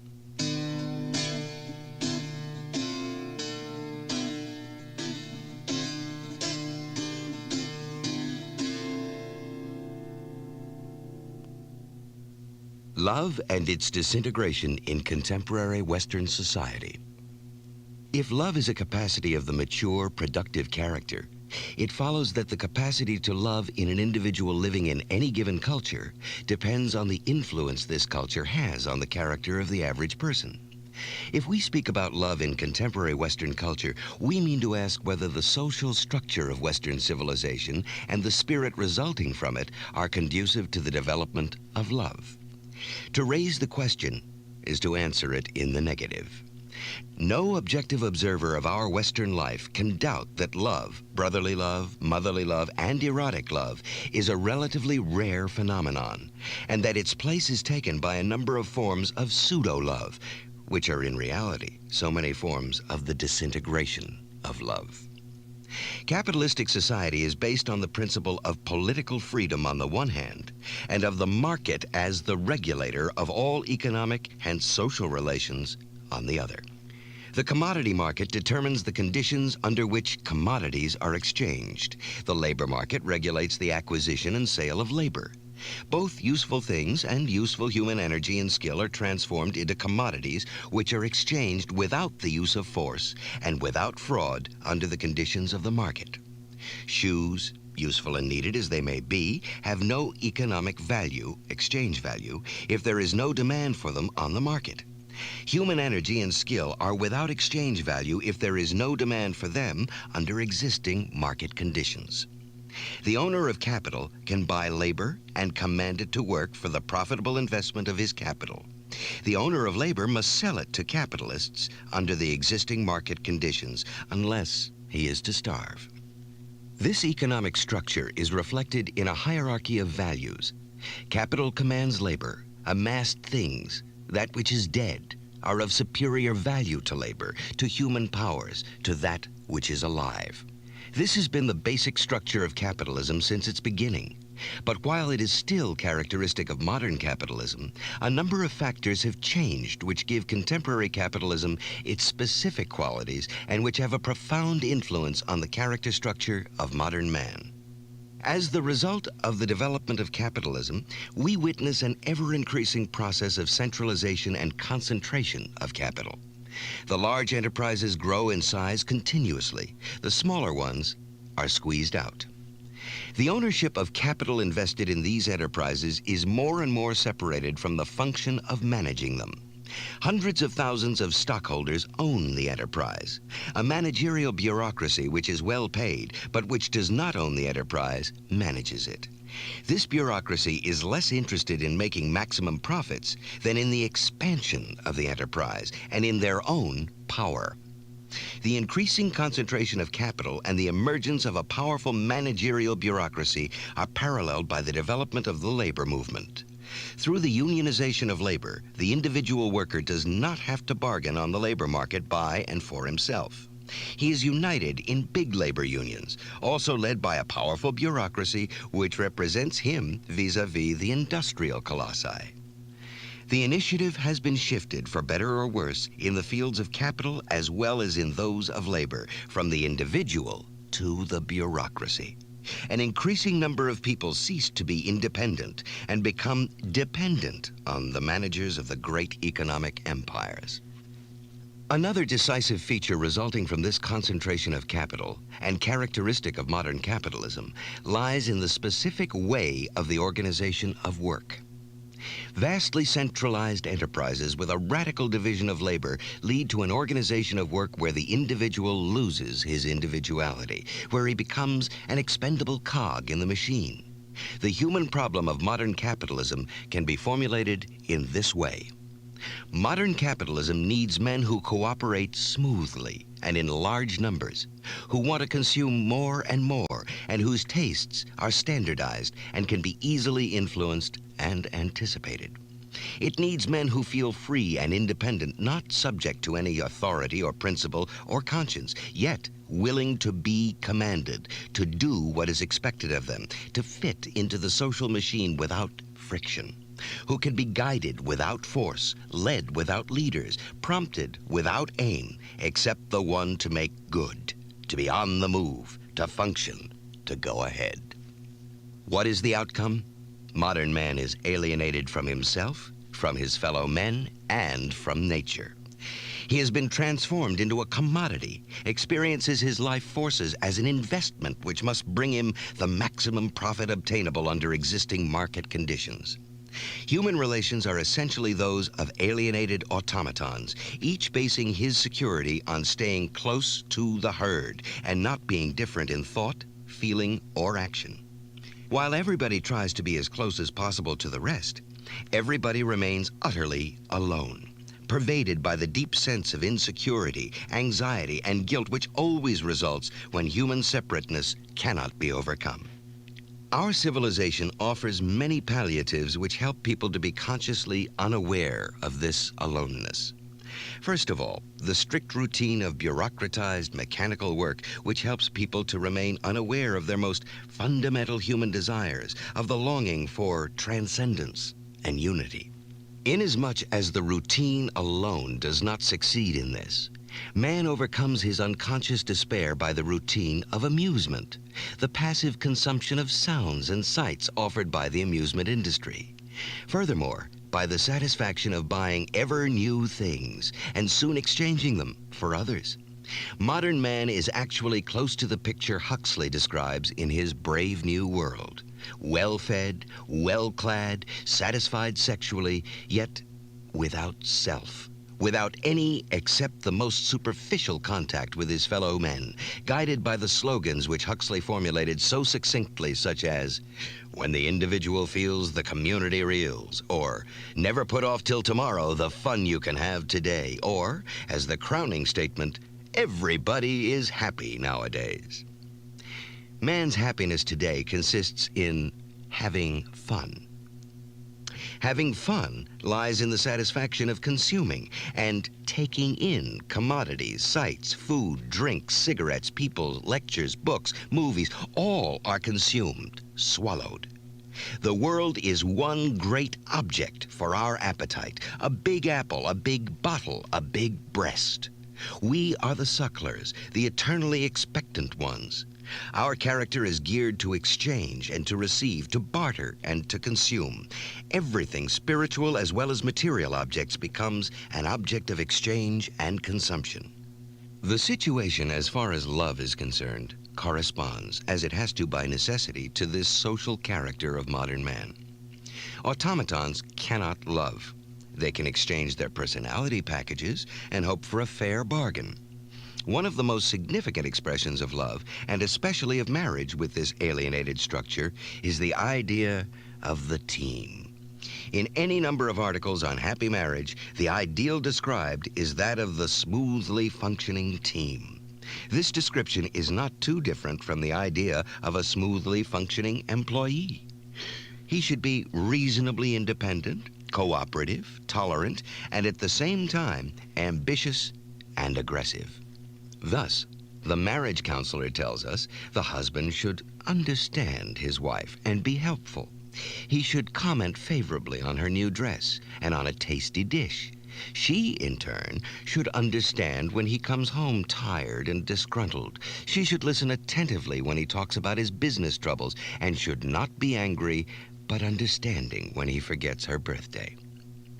All this kind of relationship amounts to is the well-oiled relationship between two persons who remain strangers all their lives, who never arrive at a central relationship, but who treat each other with courtesy and who attempt to make each other feel better. In this concept of love and marriage, the main emphasis is on finding a refuge from an otherwise unbearable sense of aloneness. In, quote, love, end quote, one has found at last a haven from aloneness. One forms an alliance of two against the world, and this egoism à deux is mistaken for love and intimacy. The emphasis on team spirit, mutual tolerance, and so forth is a relatively recent development.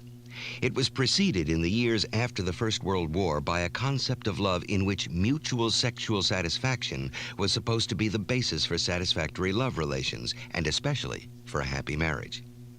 It was believed that the reasons for the frequent unhappiness in marriage were to be found in that the marriage partners had not made a correct sexual adjustment. The reason for this fault was seen in the ignorance regarding correct sexual behavior, hence in the faulty sexual technique of one or both partners.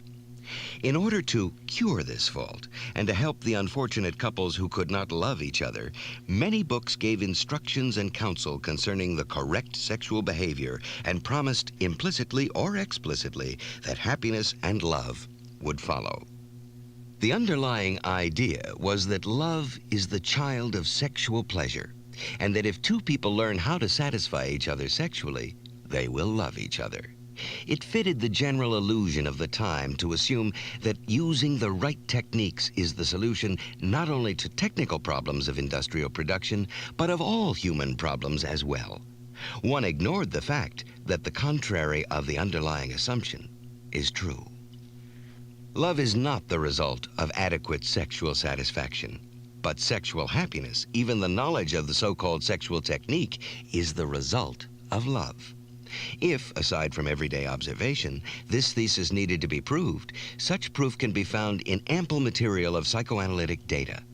The study of the most frequent sexual problems, frigidity in women, and the more or less severe forms of psychic impotence in men shows that the cause does not lie in a lack of knowledge of the right technique, but in the inhibitions which make it impossible to love. Fear of or hatred for the other sex are at the bottom of those difficulties which prevent a person from giving himself completely, from acting spontaneously, from trusting the sexual partner in the immediacy and directness of physical closeness. If a sexually inhibited person can emerge from fear or hate and hence become capable of loving, his or her sexual problems are solved. If not, no amount of knowledge about sexual techniques will help. But while the data of psychoanalytic therapy point to the fallacy of the idea that knowledge of the correct sexual technique leads to sexual happiness and love, the underlying assumption that love is the concomitant of mutual sexual satisfaction was largely influenced by the theories of Freud. For Freud, love was basically a sexual phenomenon. The experience of brotherly love is, for Freud, an outcome of sexual desire, but with the sexual instinct being transformed into an impulse with an inhibited aim. As far as the feeling of fusion, of oneness, oceaning feeling, which is the essence of mystical experience and the root of the most intense sense of union with one other person or with one's fellow men, is concerned, it was interpreted by Freud as a pathological phenomenon, as a regression to a state of an early, limitless narcissism. It is only one step further that for Freud, love is in itself an irrational phenomenon. The difference between irrational love and love as an expression of the mature personality does not exist for him. He pointed out in a paper on transference love that transference love is essentially not different from the normal phenomenon of love. Falling in love always verges on the abnormal, is always accompanied by blindness to reality, compulsiveness, and is a transference from love objects of childhood. Love as a rational phenomenon, as the crowning achievement of maturity, was, to Freud, no subject matter for investigation since it had no real existence. It is interesting to compare the concepts of Freud which correspond to the spirit of capitalism as it existed, yet unbroken around the beginning of this century, with the theoretical concepts of one of the most brilliant contemporary psychoanalysts, H.S. Sullivan. In Sullivan's psychoanalytic system, we find, in contrast to Freud's, a strict division between sexuality and love. In Sullivan's concept, the essence of love is seen in a situation of collaboration in which two people feel, quote, "We play accordingly to the rules of the game to preserve our prestige and feeling of superiority and merit," end quote. Just as Freud's concept of love is a description of the experience of the patriarchal male in terms of 19th century capitalism, Sullivan's description refers to the experience of the alienated marketing personality of the 20th century. It is a description of an egotism à deux, of two people pooling their common interests and standing together against a hostile and alienated world.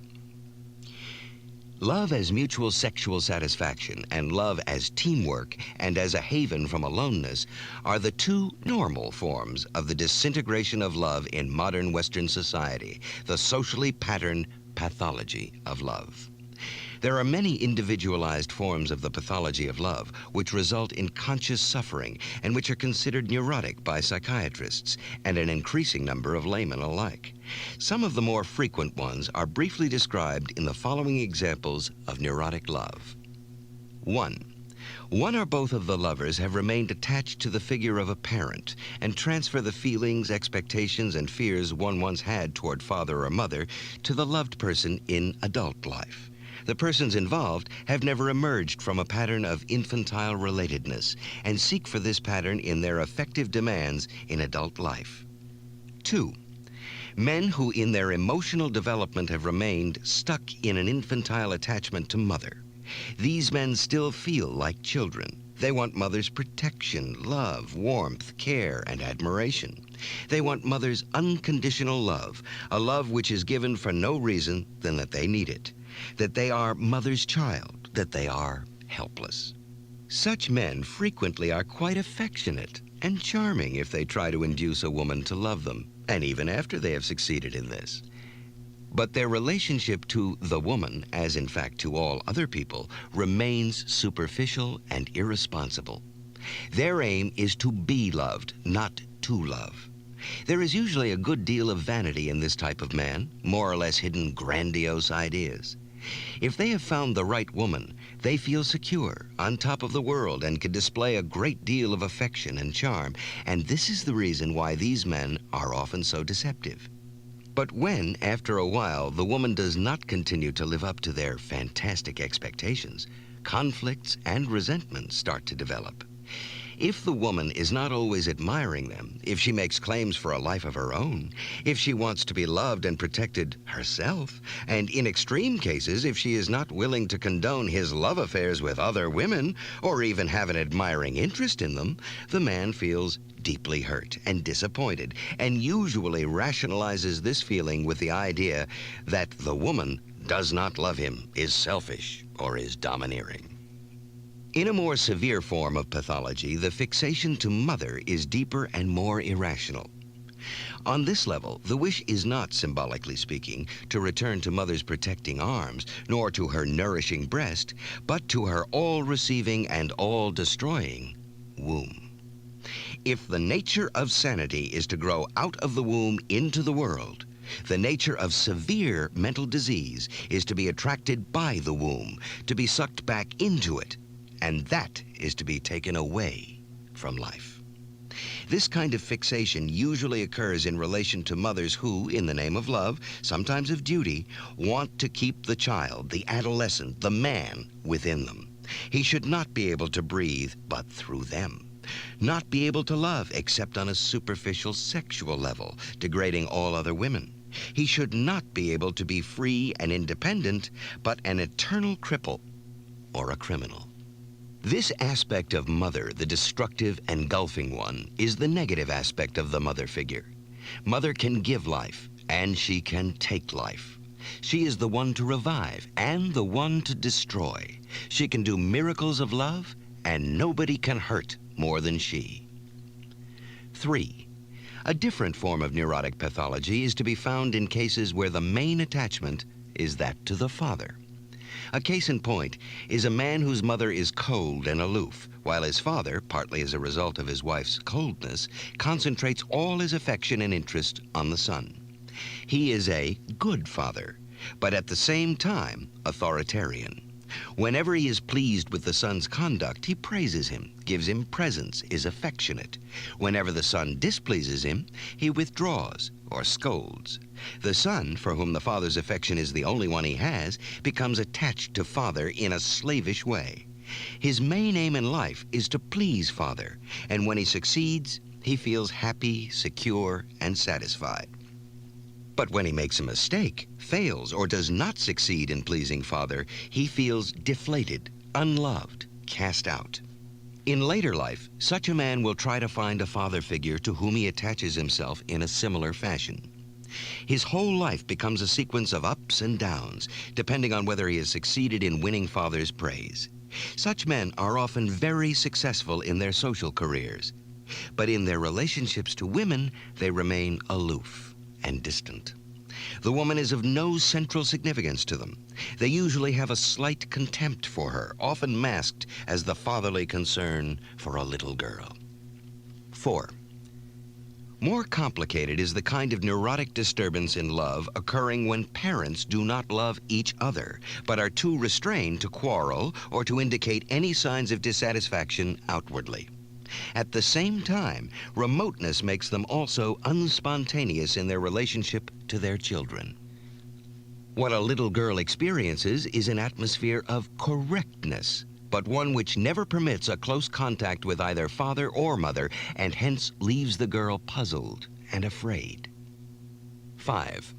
Idolatrous love. If a person has not reached the level where he has a sense of identity, of I-ness, he tends to idolize the loved person. He is alienated from his own powers and projects them into the loved person, who is worshipped as the bearer of all love, all light, all bliss. In this process, he deprives himself of all sense of strength, loses himself in the loved one instead of finding himself. Since usually no person can, in the long run, live up to the expectations of her or his idolatrous worshiper, disappointment is bound to occur, and as a remedy, a new idol is sought for, sometimes in an unending circle. What is characteristic for this type of idolatrous love is, at the beginning, the intensity and suddenness of the love experience. This idolatrous love is often described as the true great love. But while it is meant to portray the intensity and depth of love, it only demonstrates the hunger and despair of the idolater. 6. Another form of pseudo-love is what may be called sentimental love. Its essence lies in the fact that love is experienced only in fantasy and not in the here and now relationship to another person who is real. The most widespread form of this type of love is that to be found in the vicarious love satisfaction experienced by the consumer of screen pictures, magazine love stories, and love songs. All the unfulfilled desires for love, union, and closeness find their satisfaction in the consumption of these products. A man and a woman who, in relation to their spouses, are incapable of ever penetrating the wall of separateness are moved to tears when they participate in the happy or unhappy love story of the couple on the screen.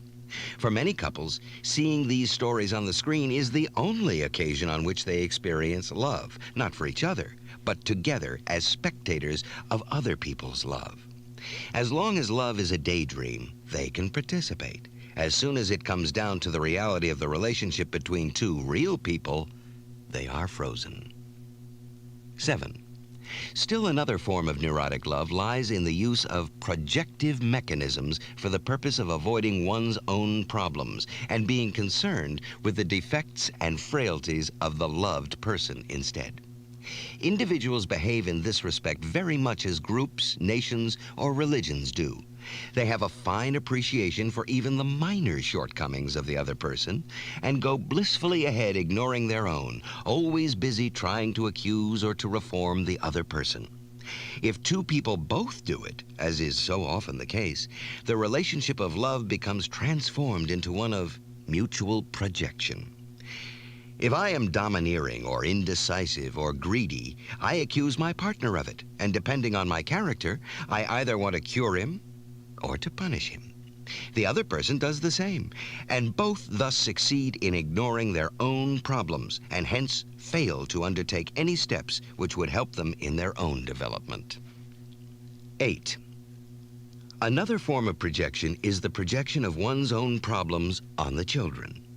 When a person feels that he has not been able to make sense of his own life, he tries to make sense of it in terms of the life of his children. But one is bound to fail within oneself and for the children. The former, because the problem of existence can be solved by each one only for himself and not by proxy. The latter, because one lacks in the very qualities which one needs to guide the children in their own search for an answer. One other frequent error must be mentioned here. The illusion, namely, that love means necessarily the absence of conflict. Just as it is customary for people to believe that pain and sadness should be avoided under all circumstances, they believe that love means the absence of any conflict. The conflicts of most people are actually attempts to avoid the real conflicts. They are disagreements on minor or superficial matters which by their very nature do not lend themselves to clarification or solution. Real conflicts between two people, those which do not serve to cover up or to project, but which are experienced on the deep level of inner reality to which they belong, are not destructive. They lead to clarification. They produce a catharsis from which both persons emerge with more knowledge and more strength. Love is possible only if two persons communicate with each other from the center of their existence, hence if each one of them experiences himself from the center of his existence. Only in this central experience is human reality. Only here is aliveness. Only here is the basis for love. Love, experienced thus, is a constant challenge. It is not a resting place, but a moving, growing, working together. Even whether there is harmony or conflict, joy or sadness is secondary to the fundamental fact that two people experience themselves from the essence of their existence, that they are one with each other by being one with themselves, rather than by fleeing from themselves.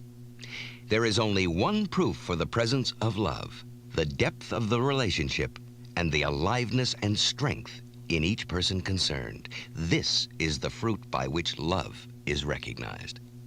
Just as automatons cannot love each other, they cannot love God. The disintegration of the love of God has reached the same proportions as the disintegration of the love of man. Religion allies itself with autosuggestion and psychotherapy to help man in his business activities. Just as modern psychiatrists recommend happiness of the employee in order to be more appealing to the customers, some ministers recommend love of God in order to be more successful.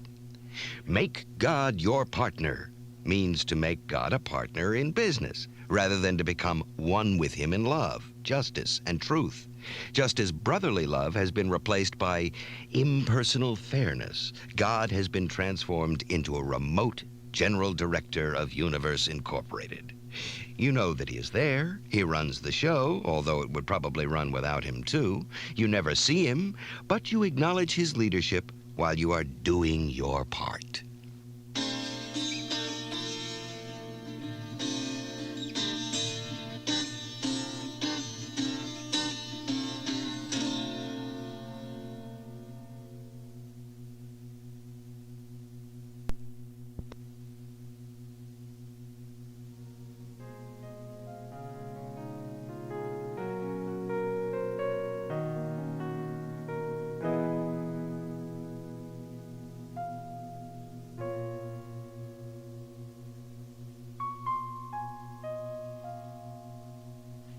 The practice of love. Having dealt with the theoretical aspect of the art of loving, we are now confronted with a much more difficult problem, that of the practice of the art of loving. Can anything be learned about the practice of an art except by practicing it? The difficulty of the problem is enhanced by the fact that most people today expect to be given prescriptions of how to do it yourself, and that means, in our case, to be taught how to love. To love, however, is a personal experience which everyone can only have by and for himself. The steps toward the goal can be practiced only by oneself. Yet I believe that the discussion of the approaches may be helpful for the mastery of the art, for those at least who have freed themselves from expecting prescriptions. The practice of any art has certain general requirements. First of all, the practice of an art requires discipline. I shall never be good at anything if I do not do it in a disciplined way. Anything I do only if I am in the mood may be a nice or amusing hobby, but I shall never become a master in that art. But the problem is not only that of discipline in the practice of the particular art, but it is that of discipline in one's whole life. The fact is that modern man has exceedingly little self-discipline outside the sphere of work. When he does not work, he wants to be lazy, to slouch, or, to use a nicer word, to relax. This very wish for laziness is largely a reaction against the routinization of life. Just because man is forced for 8 hours a day to spend his energy for purposes not his own, in ways not his own, but prescribed for him by the rhythm of the work, he rebels, and his rebelliousness takes the form of an infantile self-indulgence. In addition, in the battle against authoritarianism, he has become distrustful of all discipline, of that enforced by irrational authority, as well as of rational discipline imposed by himself. Without such discipline, however, life becomes shattered, chaotic, and lacks in concentration. That concentration is a necessary condition for the mastery of an art is hardly necessary to prove. Anyone who ever tried to learn an art knows this. Yet, even more than self-discipline, concentration is rare in our culture. On the contrary, our culture leads to an unconcentrated and diffused mode of life, hardly paralleled anywhere else. You do many things at once. You read, listen to the radio, talk, smoke, eat, drink. You are the consumer with the open mouth, eager and ready to swallow everything. This lack of concentration is clearly shown in our difficulty in being alone with ourselves. To sit still without talking, smoking, reading, drinking is impossible for most people. They become nervous and fidgety and must do something with their mouth or their hands. Smoking is one of the symptoms of this lack of concentration. It occupies hand, mouth, eye, and nose. A third factor is patience. Again, anyone who ever tried to master an art knows that patience is necessary if you want to achieve anything. If one is after quick results, one never learns an art. Yet for modern man, patience is as difficult to practice as discipline and concentration. Our whole industrial system fosters exactly the opposite: quickness. All our machines are designed for quickness. The car and the airplane bring us quickly to our destination, and the quicker, the better. The machine which can produce the same quantity in half the time is twice as good as the older and slower one. Of course, there are important economic reasons for this. But, as in so many other aspects, human values have become determined by economic values. What is good for machines must be good for man. So goes the logic. Modern man thinks he loses something, time, when he does not do things quickly.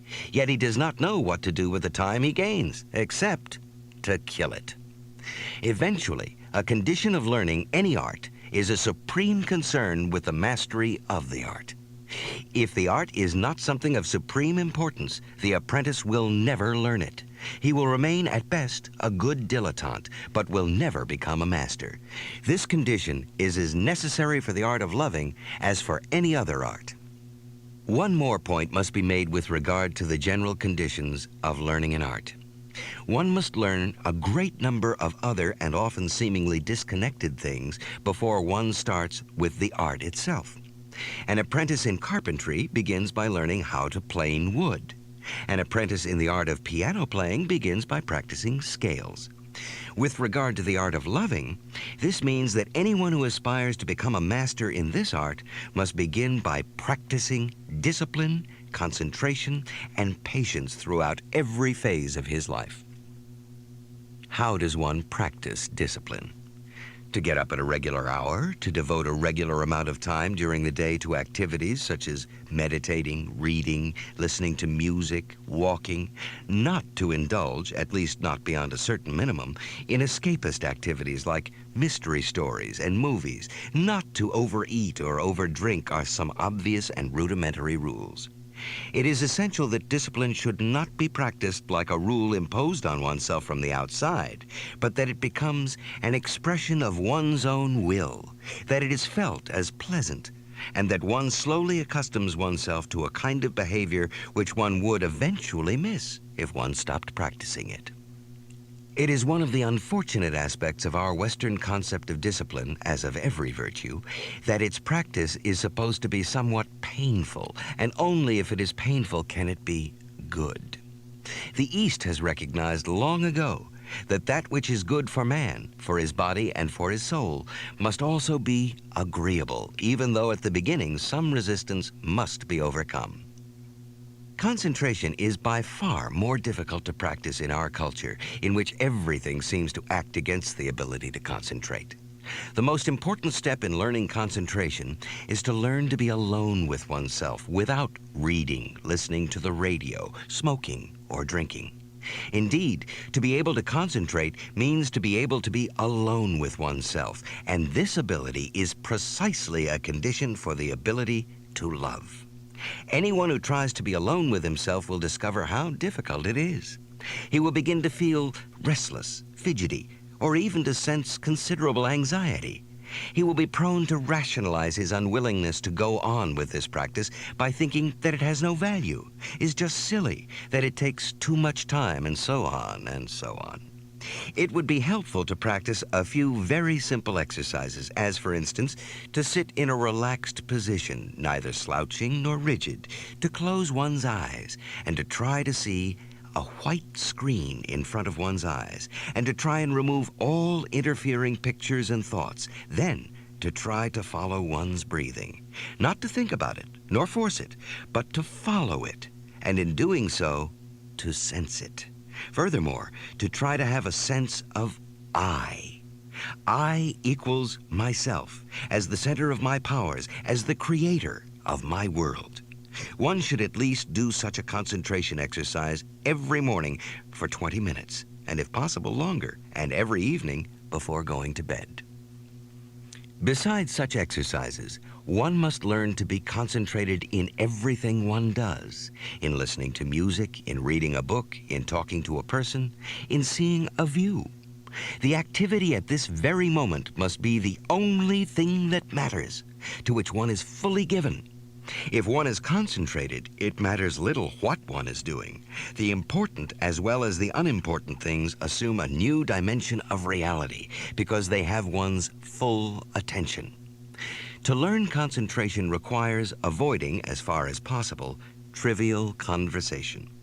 If two people talk about the growth of a tree they both know, or about the taste of the bread they have just eaten together, or about a common experience in their job, such conversation can be relevant, provided they experience what they are talking about and do not deal with it in an abstractified way. On the other hand, a conversation can deal with matters of politics or religion and yet be trivial.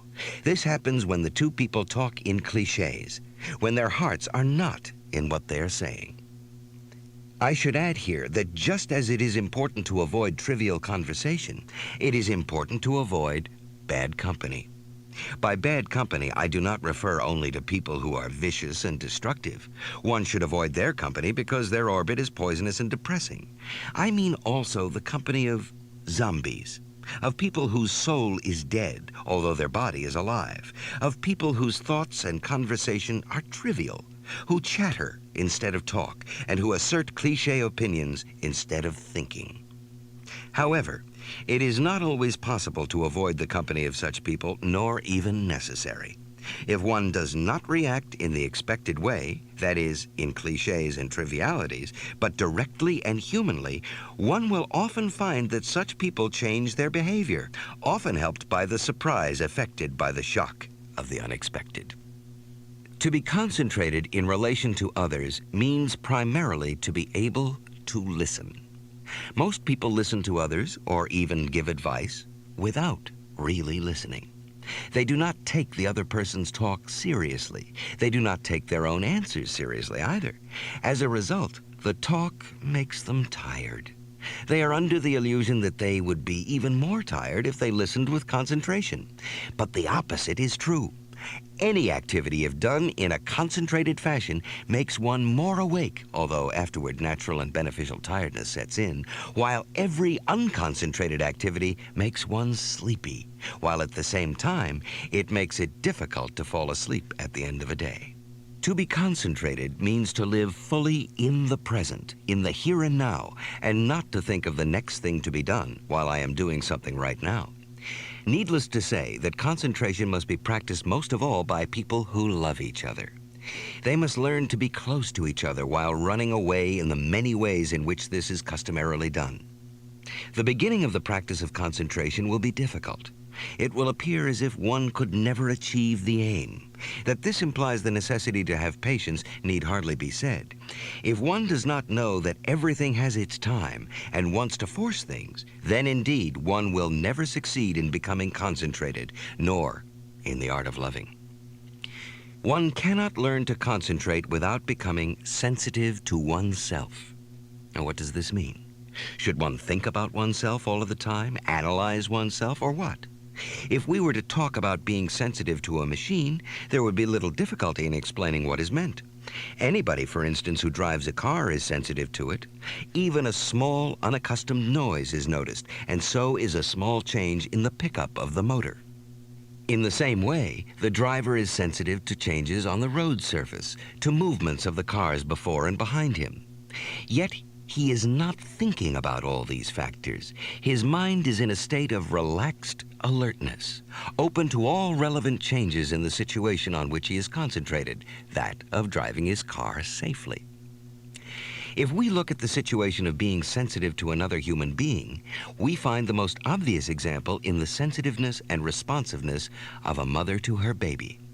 She notices certain bodily changes, demands, anxieties before they are overtly expressed.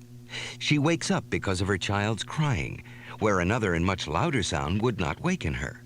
All this means that she is sensitive to the manifestations of the child's life. She is not anxious or worried, but in a state of alert equilibrium, receptive to any significant communication coming from the child. In the same way, one can be sensitive toward oneself. One is aware, for instance, of a sense of tiredness in depression, and instead of giving in to it and supporting it by depressive thoughts, which are always at hand, one asks oneself, what happened? Why am I depressed? The same is done by noticing when one is irritated or angry or tending to daydreaming or other escape activities.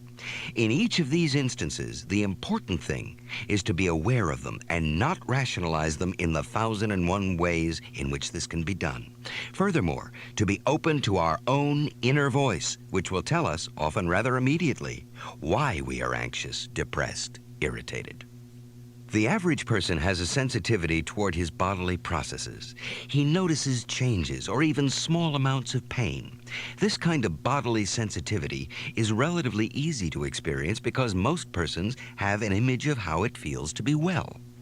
The same sensitivity toward one's mental processes is much more difficult because many people have never known a person who functions optimally.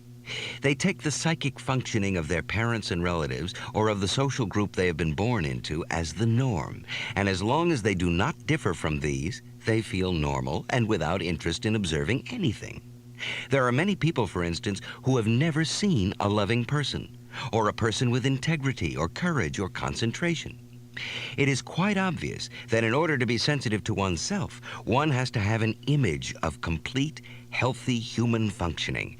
And how is one to acquire such an experience if one has not had it in one's own childhood or later in life? There is certainly no simple answer to this question, but the question points to one very critical factor in our educational system. While we teach knowledge, we are losing that teaching which is the most important one for human development, the teaching which can only be given by the simple presence of a mature, loving person. In contemporary capitalistic society, and the same holds true for Russian communism, the men suggested for admiration and emulation are everything but bearers of significant spiritual qualities. Those are essentially in the public eye who give the average man a sense of vicarious satisfaction. Movie stars, important business or government figures, these are the models for emulation. Their main qualification for this function is often that they have succeeded in making the news. If we should not succeed in keeping alive a vision of mature life, then indeed we are confronted with the probability that our whole cultural tradition will break down. This tradition is not primarily based on the transmission of certain kinds of knowledge, but of certain kinds of human traits. If the coming generations will not see these traits anymore, a 5,000-year-old culture will break down, even if its knowledge is transmitted and further developed. Thus far, I have discussed what is needed for the practice of any art. Now I shall discuss those qualities which are of specific significance for the ability to love. According to what I said about the nature of love, the main condition for the achievement of love is the overcoming of one's narcissism. The narcissistic orientation is one in which one experiences as real only that which exists within oneself, while the phenomena in the outside world have no reality in themselves, but are experienced only from the viewpoint of their being useful or dangerous to one. The opposite pole to narcissism is objectivity. It is the faculty to see people and things as they are, objectively, and to be able to separate this objective picture from a picture which is formed by one's desires and fears. All forms of psychosis show the inability to be objective to an extreme degree. For the insane person, the only reality that exists is that within him, that of his fears and desires. He sees the world outside as symbols of his inner world, as his creation. All of us do the same when we dream. In the dream, we produce events, we stage dramas which are the expression of our wishes and fears, although sometimes also of our insights and judgment. And while we are asleep, we are convinced that the product of our dreams is as real as the reality which we perceive in our waking state. All of us have an unobjective view of the world, one which is distorted by our narcissistic orientation. A woman, for instance, calls up the doctor saying she wants to come to his office that same afternoon. The doctor answers that he is not free this same afternoon, but that he can see her the next day. Her answer is, "But doctor, I live only 5 minutes from your office." She cannot understand his explanation that it does not save him time, that for her the distance is so short. She experiences the situation narcissistically. Since she saves time, he saves time. The only reality to her is she herself. How many parents experience the child's reactions in terms of his being obedient, of giving them pleasure, of being a credit to them, and so forth, instead of perceiving or even being interested in what the child feels for and by himself?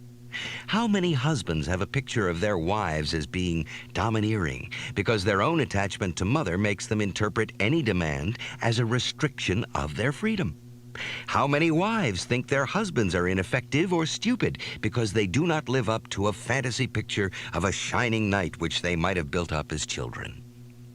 The lack of objectivity as far as foreign nations are concerned is notorious. From one day to another nation is made out to be utterly depraved and fiendish, while one's own nation stands for everything that is good and noble. Every action of the enemy is judged by one standard, every action of oneself by another. Even good deeds by the enemy are considered a sign of particular devilishness, meant to deceive us and the world, while our bad deeds are necessary and justified by our noble goals which they serve. The faculty to think objectively is reason. The emotional attitude behind reason is that of humility. To be objective, to use one's reason, is possible only if one has achieved an attitude of humility, if one has emerged from the dreams of omniscience and omnipotence which one has as a child. If I want to learn the art of loving, I must strive for the objectivity in every situation and become sensitive to the situations where I am not objective. I must try to see the difference between my picture of a person and his behavior as it is narcissistically distorted and the person's reality as it exists regardless of my interests, needs, and fears. To have acquired the capacity for objectivity and reason is half the road to achieving the art of loving, but it must be acquired with regard to everybody with whom one comes in contact. If someone would want to reserve his objectivity for the loved person and think he can dispense with it in his relationship to the rest of the world, he will soon discover that he fails both here and there. The ability to love depends on one's capacity to emerge from narcissism and from the incestuous fixation to mother and clan. It depends on our capacity to grow, to develop a productive orientation in our relationship toward the world and ourselves. This process of emergence, of birth, of waking up, requires one quality as a necessary condition: faith. The practice of the art of loving requires the practice of faith. What is faith? Even to begin to understand the problem of faith, one must differentiate between rational and irrational faith. By irrational faith, I understand the belief which is based on one's submission to irrational authority. In contrast, rational faith is a conviction which is rooted in one's own experience of thought or feeling. Rational faith is not primarily belief in something, but the quality of certainty and firmness which our convictions have. The process of creative thinking in any field of human endeavor often starts with what may be called a rational vision, itself a result of considerable previous study, reflective thinking, and observation. When the scientist succeeds in gathering enough data or in working out a mathematical formulation to make his original vision highly plausible, he may be said to have arrived at a tentative hypothesis. A careful analysis of the hypothesis in order to discern its implications and the amassing of data which support it lead to a more adequate hypothesis and eventually perhaps to its inclusion in a wide-ranging theory. At every step from the conception of a rational vision to the formulation of a theory, faith is necessary. Faith in the vision as a rationally valid aim to pursue, faith in the hypothesis as a likely and plausible proposition, and faith in the final theory, at least until a general consensus about its validity has been reached. This faith is rooted in one's own experience, in the confidence in one's power of thought, observation, and judgment, while irrational faith is the acceptance of something as true only because an authority or the majority say so. Rational faith is rooted in an independent conviction based upon one's own productive observing and thinking in spite of the majority's opinion. In the sphere of human relations, faith is an indispensable quality of any significant friendship or love. Having faith in another person means to be certain of the reliability and unchangeability of his fundamental attitudes, of the core of his personality, of his love. By this, I do not mean that a person may not change his opinions, but that his basic motivations remain the same. That, for instance, his respect for life and human dignity is part of himself, not subject to change. In the same sense, we have faith in ourselves. We are aware of the existence of a self, of a core in our personality, which is unchangeable and which persists throughout our life in spite of varying circumstances and regardless of certain changes in opinions and feelings. It is this core which is the reality behind the word I, and on which our conviction of our own identity is based. Unless we have faith in the persistence of ourself, our feeling of identity is threatened and we become dependent on other people whose approval then becomes the basis for our feeling of identity. Only the person who has faith in himself is able to be faithful to others, because only he can be sure that he will be the same at a future time as he is today, and therefore that he will feel and act as he now expects to. Another meaning of having faith in a person refers to the faith we have in the potentialities of others. The most rudimentary form in which this faith exists is the faith which the mother has toward her newborn baby, that it will live, grow, walk, and talk. However, the development of the child in this respect occurs with such regularity that the expectation of it does not seem to require faith. It is different with those potentialities which can fail to develop. The child's potentialities to love, to be happy, to use his reason, and more specific potentialities like artistic gifts. They are the seeds which grow and become manifest if the proper conditions for their development are given, and they can be stifled if these are absent. One of the most important of these conditions is that the significant person in a child's life have faith in these potentialities. The faith in others has its culmination in faith in mankind. Like the faith in the child, it is based on the idea that the potentialities of man are such that given the proper conditions, he will be capable of building a social order governed by the principles of equality, justice, and love. Man has not yet achieved the building of such an order, and therefore the conviction that he can do so requires faith. But like all rational faith, this too is not wishful thinking, but based upon the evidence of the past achievements of the human race and on the inner experience of each individual, on his own experience of reason and love. The basis of rational faith is productiveness. To live by our faith means to live productively. It follows that the belief in power, in the sense of domination, and the use of power are the reverse of faith. There is no rational faith in power. There is submission to it, or, on the other part of those who have it, the wish to keep it. While to many power seems to be the most real of all things, the history of man has proved it to be the most unstable of all human achievements. Because of the fact that faith and power are mutually exclusive, all religions and political systems which originally are built on rational faith become corrupt and eventually lose what strength they have if they rely on power or ally themselves with it. To have faith requires courage, the ability to take a risk, the readiness even to accept pain and disappointment. Whoever insists on safety and security as primary conditions of life cannot have faith.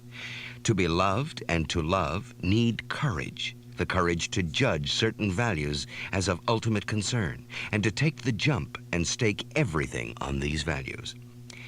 Is there anything to be practiced about faith and courage? Indeed, faith can be practiced at every moment. It takes faith to bring up a child. It takes faith to fall asleep. It takes faith to begin any work. But we all are accustomed to having this kind of faith, to stick to one's judgment about a person even if public opinion or some unforeseen facts seem to invalidate it, to stick to one's convictions even though they are unpopular. All this requires faith and courage. To take the difficulties, setbacks, and sorrows of life as a challenge, which to overcome makes us stronger, rather than as unjust punishment which should not happen to us, requires faith and courage. The practice of faith and courage begins with the small details of daily life. The first step is to notice where and when one loses faith, to look through the rationalizations which are used to cover up this loss of faith, to recognize where one acts in a cowardly way, and again, how one rationalizes it. To recognize how every betrayal of faith weakens one, and how increased weakness leads to new betrayal, and so on in a vicious circle. Then one will also recognize that while one is consciously afraid of not being loved, the real, though usually unconscious fear is that of loving. To love means to commit oneself without guarantee, to give oneself completely in the hope that our love will produce a love in the loved person. Love is an act of faith, and whoever is of little faith is also of little love. One attitude is basic for the practice of love: activity. I have said before that by activity is not meant doing something, but an inner activity, the productive use of one's powers. Love is an activity. If I love, I am in a constant state of active concern with the loved person, but not only with him or her.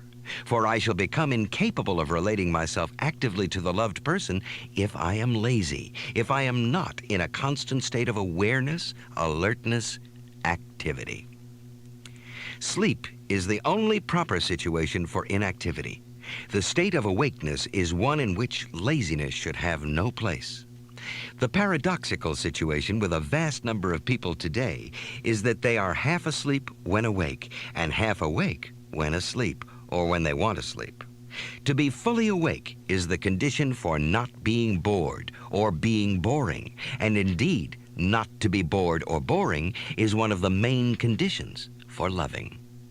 To be active in thought, feelings, with one's eyes and ears throughout the day, to avoid inner laziness, be it in the form of being receptive, hoarding, or plain wasting one's time, is an indispensable condition for the practice of the art of loving. The capacity to love demands a state of intensity, awakeness, enhanced vitality, which can only be the result of a productive and active orientation in many other spheres of life. If one is not productive in other spheres, one is not productive in love either. The discussion of the art of loving cannot be restricted to the personal realm alone. It is inseparably connected with the social realm.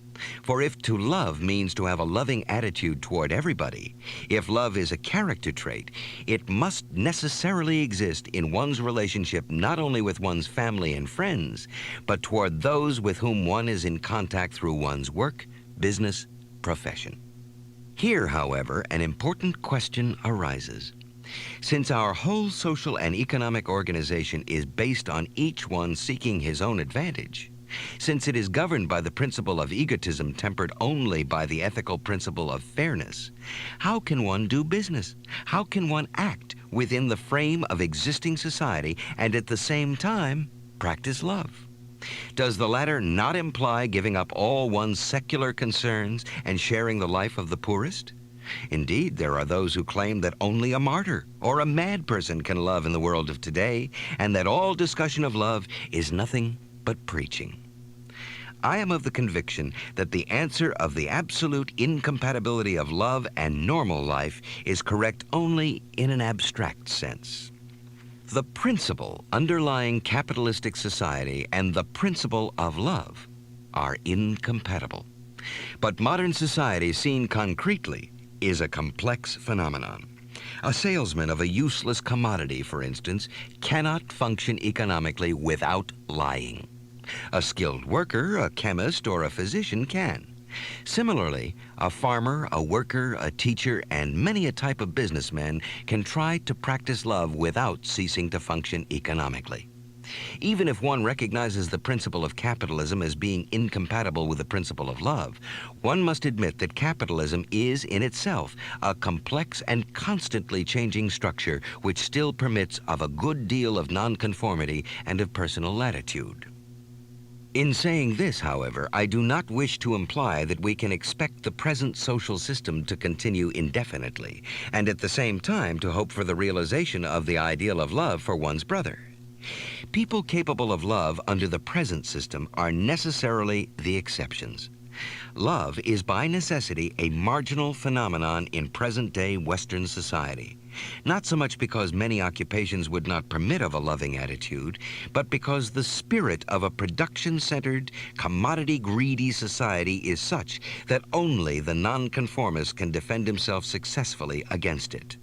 Those who are seriously concerned with love as the only rational answer to the problem of human existence must, then, arrive at the conclusion that important and radical changes in our social structure are necessary if love is to become a social and not a highly individualistic, marginal phenomenon.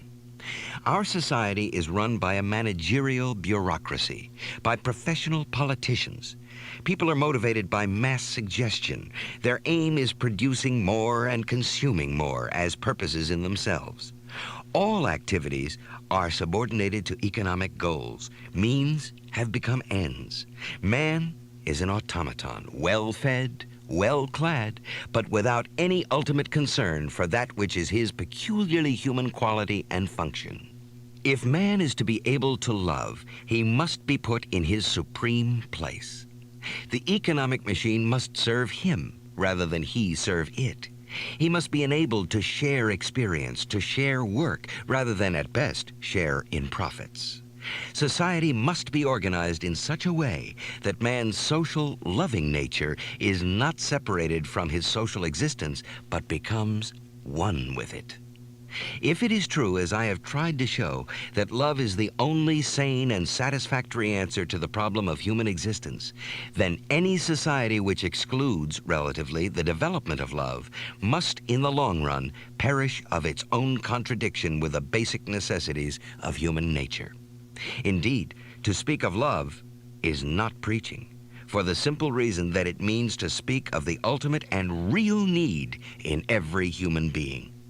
That this need has been obscured does not mean that it does not exist. To analyze the nature of love is to discover its general absence today and to criticize the social conditions which are responsible for this absence. To have faith in the possibility of love as a social and not only exceptional individual phenomenon is a rational faith based on the insight into the very nature of man.